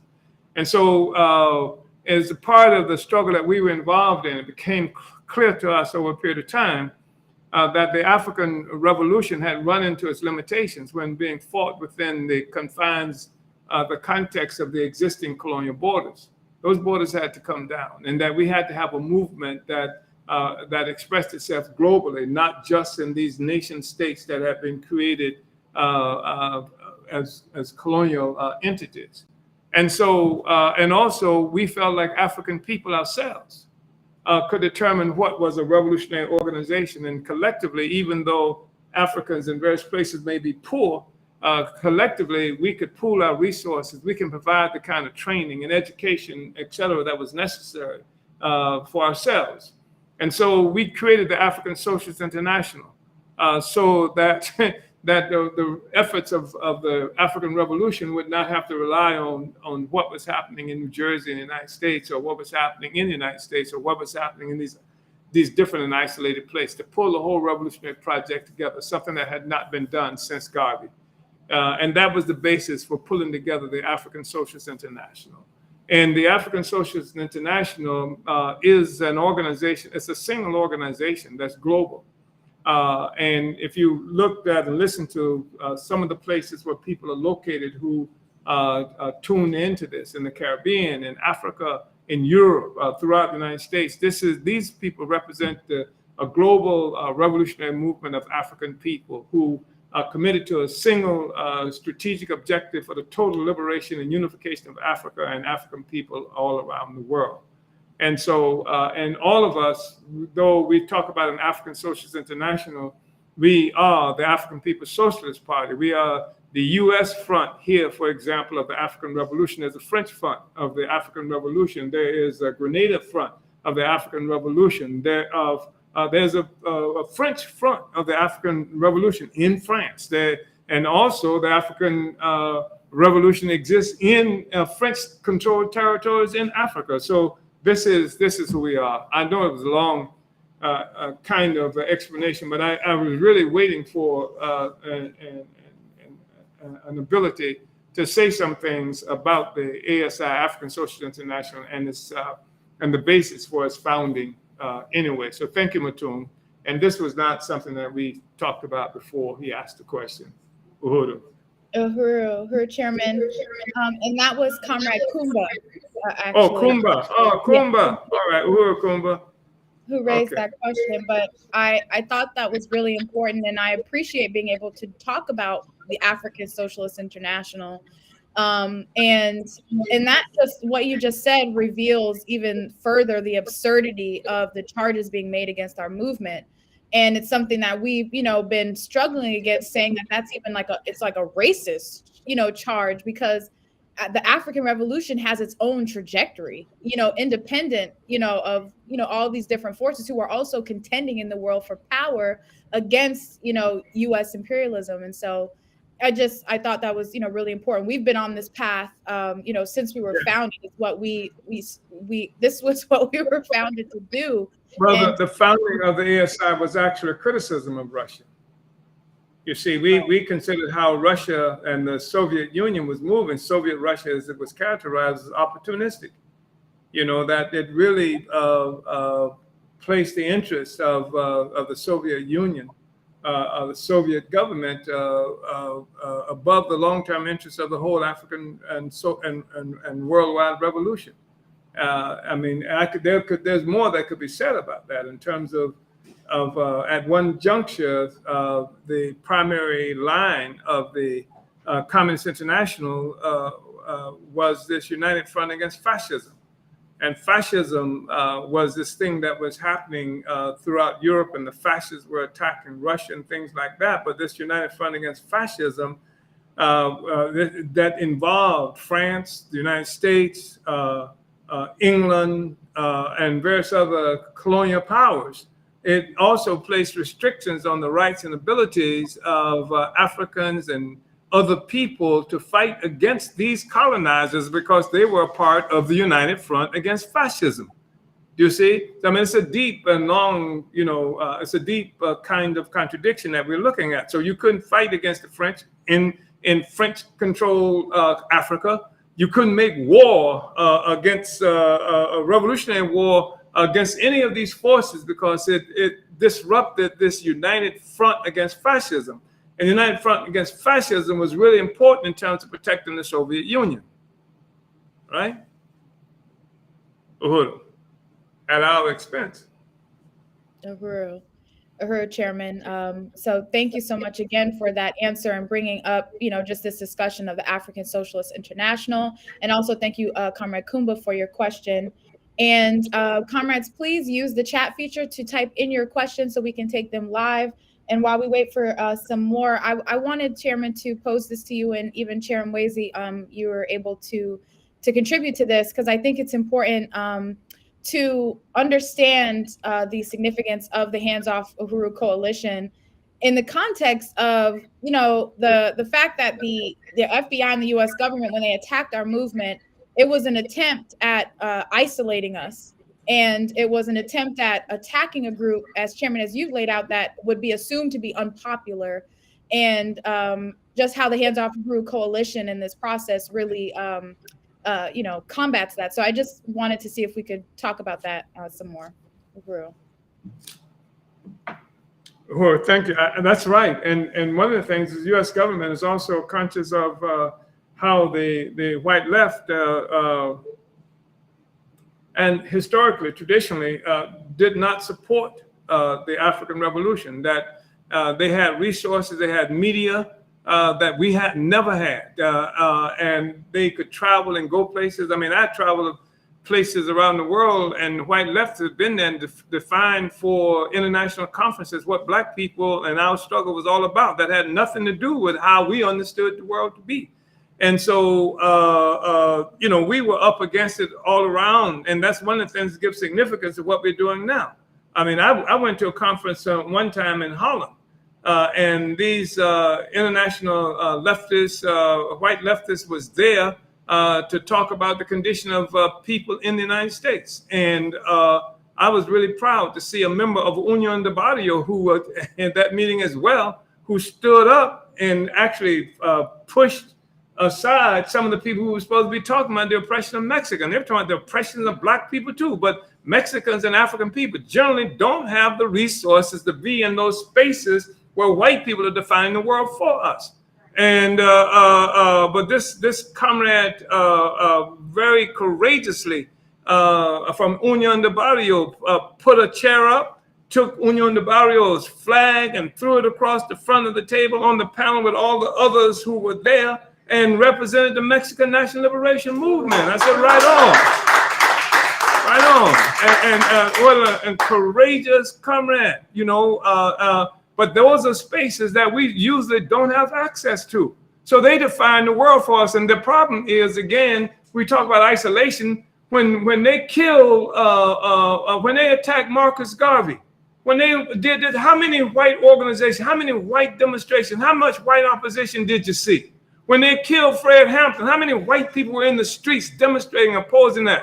When they assassinated Malcolm X, how many white people were out there demonstrating, opposing that? It didn't happen.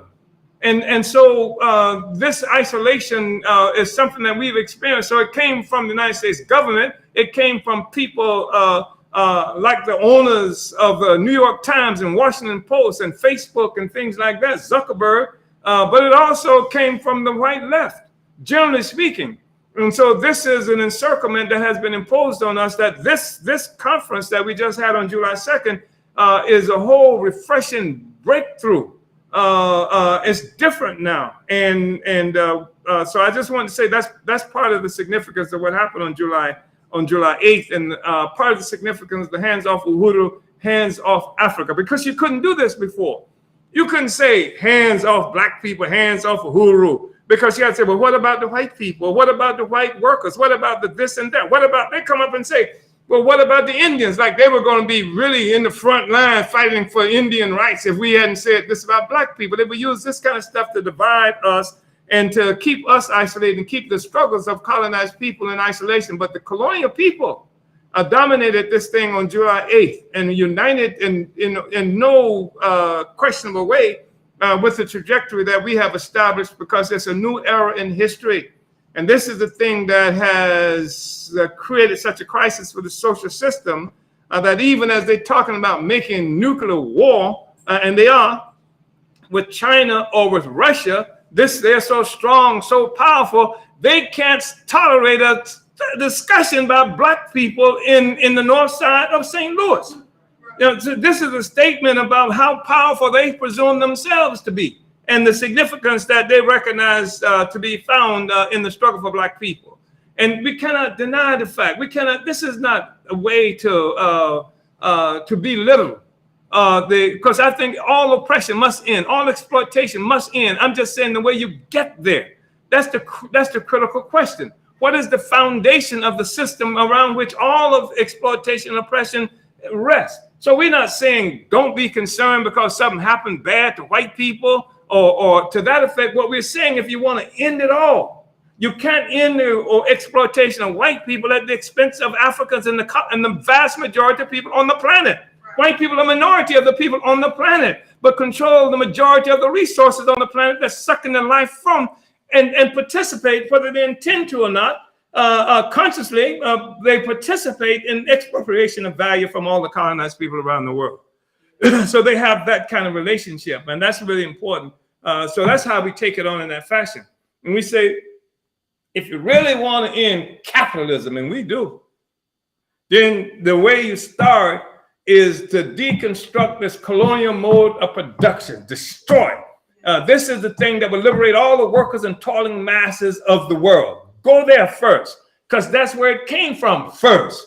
It's not like the oppression of the peoples, despite the logic and the narrative that we've been fed all our lives, that the oppression of the people of the workers started in Portugal. No, the oppression of the Africans and then the emergence of the whole colonial world economy started from Portugal. This is the thing that created a so-called working class. There was no such thing as a European working class before then. Anyway, come in, Mwezi. I know you might have something to contribute to that, Uhuru. Well, Chairman, I just really want to appreciate that question that was raised, also because, well, and just the historic period that we are in, and the importance and the significance of the coalition. And one of the things that you just reminded me of was just the importance of the African People's Solidarity Committee. And here we have two white people, you know, working under the leadership of the colonized, facing criminal charges for fighting for exactly what African and indigenous and colonized peoples around the world have been struggling to overturn. And I just appreciate something that you mentioned earlier, Chairman, about, like, I think this was in the statement or in your overview, about getting to the root.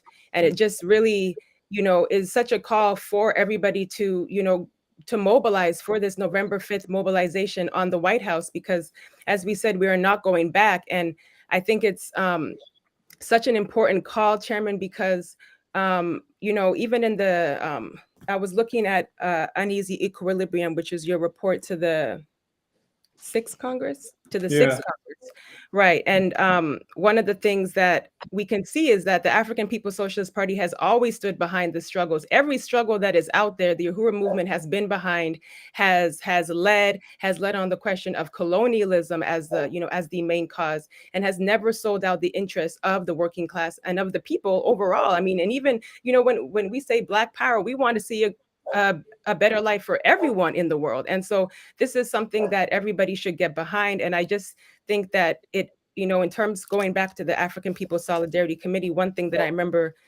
Chairwoman Penny quoted, which is African internationalism, was that, you know, when left to their own devices, you know, I remember she said white people will always sell out the interests of the working class and African people in general. And so this struggle against oppressor and oppressor nations is concentrated now within this coalition under the leadership of oppressed nations and its representatives. And just really want to salute the July 8th meeting and the call to build for the November 5th mobilization, which we will see mobilizations in DC and around the world. So I know we have some more questions coming in now, I can see, but I just wanted to say those things. Uhuru. Listen, I want to deal with those other questions, but I think it's important to say, as you mentioned, that the African People's Socialist Party, we've taken on every question. In the 1960s, there was a white woman named Anita Bryant. She represented a major orange juice corporation. And she was the face and leader of this attack on gays in this country. She was based in Florida. We led the demonstrations against Anita Bryant. I mean, and to the dismay of a lot of African people, so-called nationalists, and we led them. And to the dismay of the so-called gay movement, because we were too militant for them.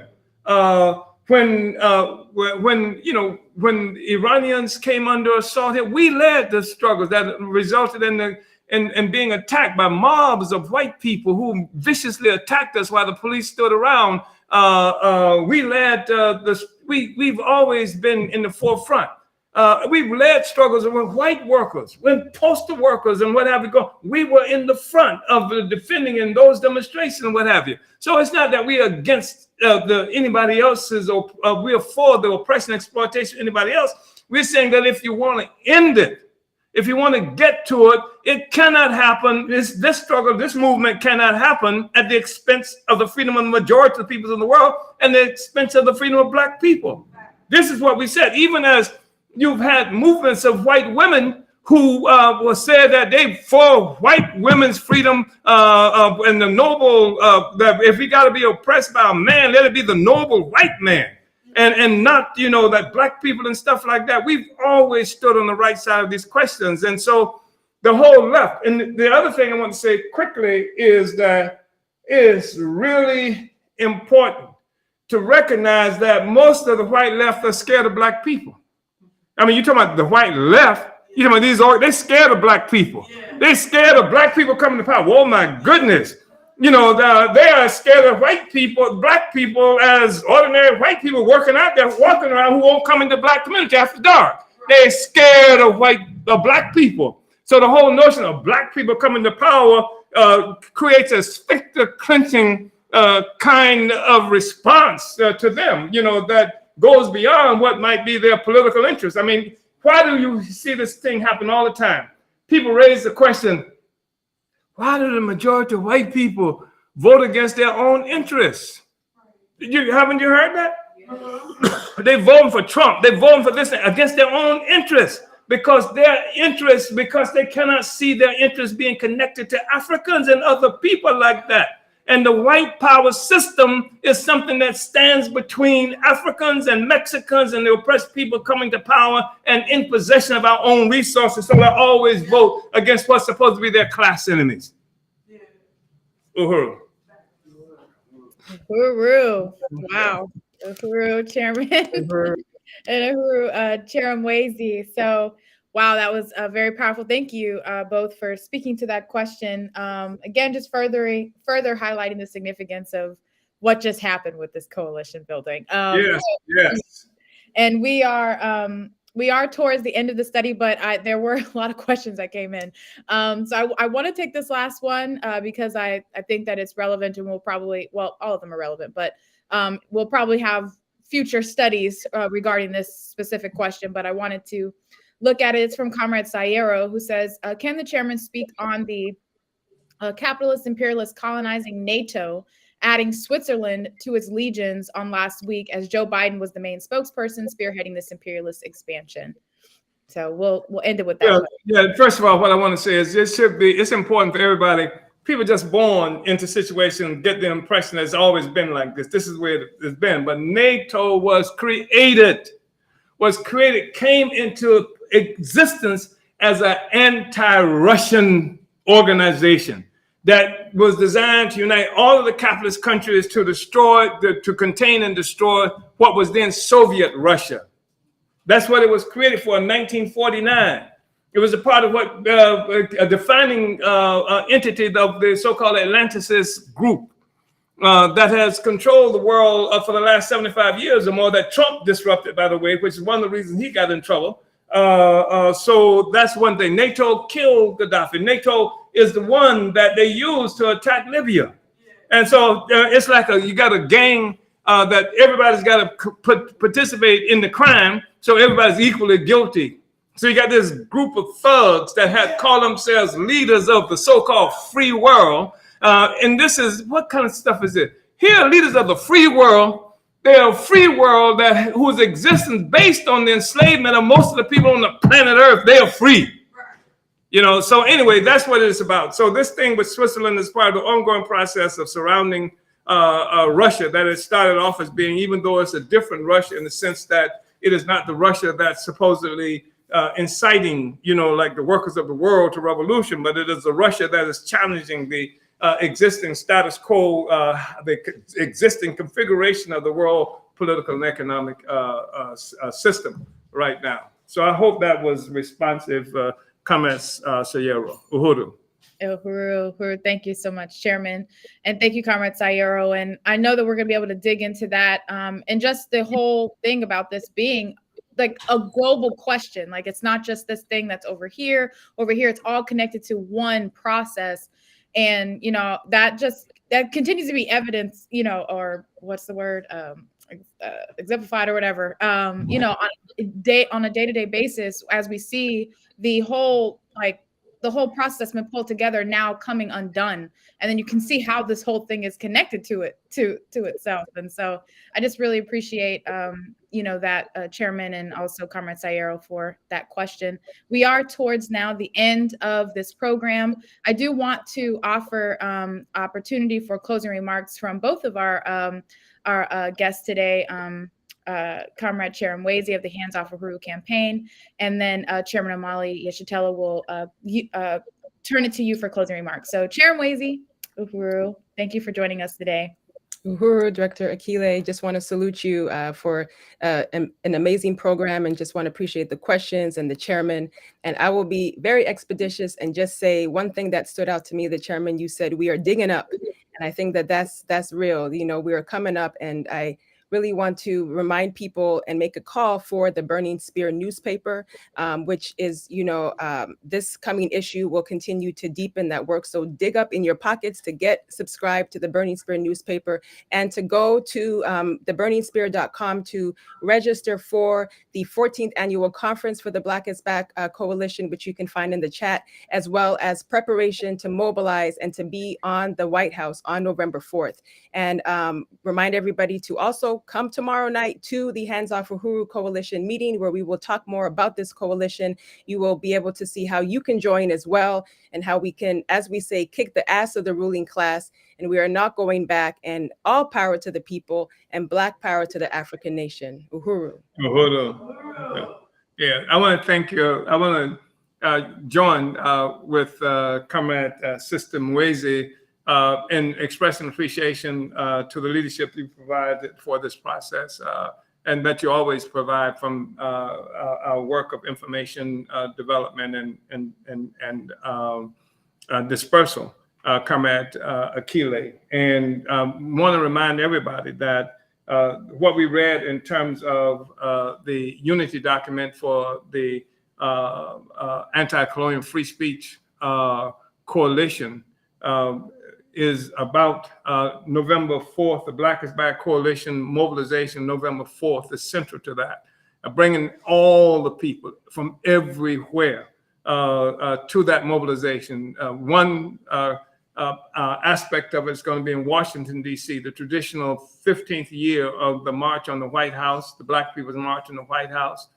Is also going to be happening on the West Coast.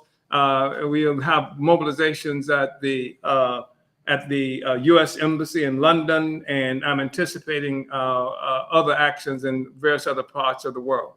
So please prepare. Go to blackisbackcoalition.org and get information that you can about the upcoming mobilization. I also want to alert people that the Black is Back Coalition is also having on August, I think it is it 19th and 20th, having its annual conference. People should come to St. Louis. You should come to St. Louis because you need to see it.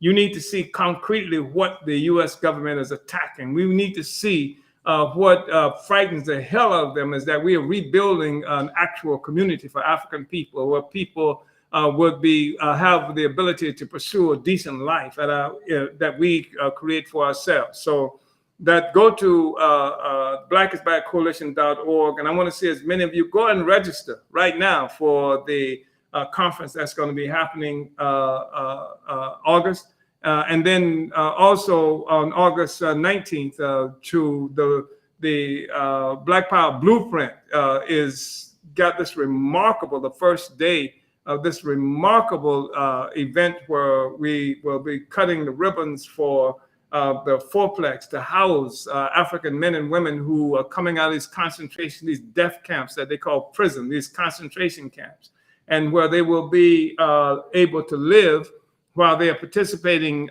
in an African international workforce program in Uhuru Bakery Cafe, and learn culinary arts and things like that, and even how to run their own businesses. So go to Hands Off Uhuru .org. Go to Black Power.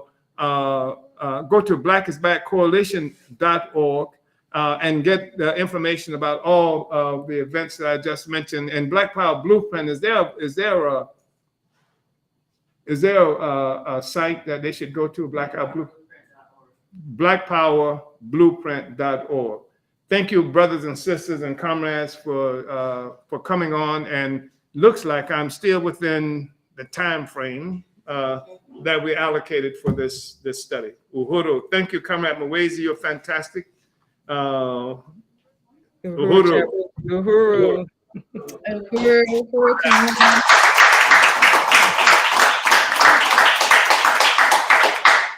Yes, and we are disciplined and sharp and right on time. Thank you so much. Salute our Hands Off Uhuru Chair, Mwezi Odom, and to our leadership, Chairman Omali Yeshitela, and Uhuru comrades watching all over the world. Thank you for participating in today's study. And thank you to the Omali Taught Me Show team for helping with the production, promotions, the curriculum development, AV, chat moderation. This is a whole production, and none of it can happen without the team that's working behind the scenes. So I want to salute all of you. And again, thank you to the audience for tuning into today's study. Whether you're watching on Facebook, YouTube, Twitch, or Twitter, we're glad that you have decided to join with us today. And make sure to follow the chairman on all of those platforms: Facebook, Twitter, TikTok, Twitch, and Instagram, and subscribe to the Burning Spirit TV on YouTube to catch every episode of the Omali Taught Me Sunday Study. Uhuru, all power to the people. Black power to the African nation. Uhuru.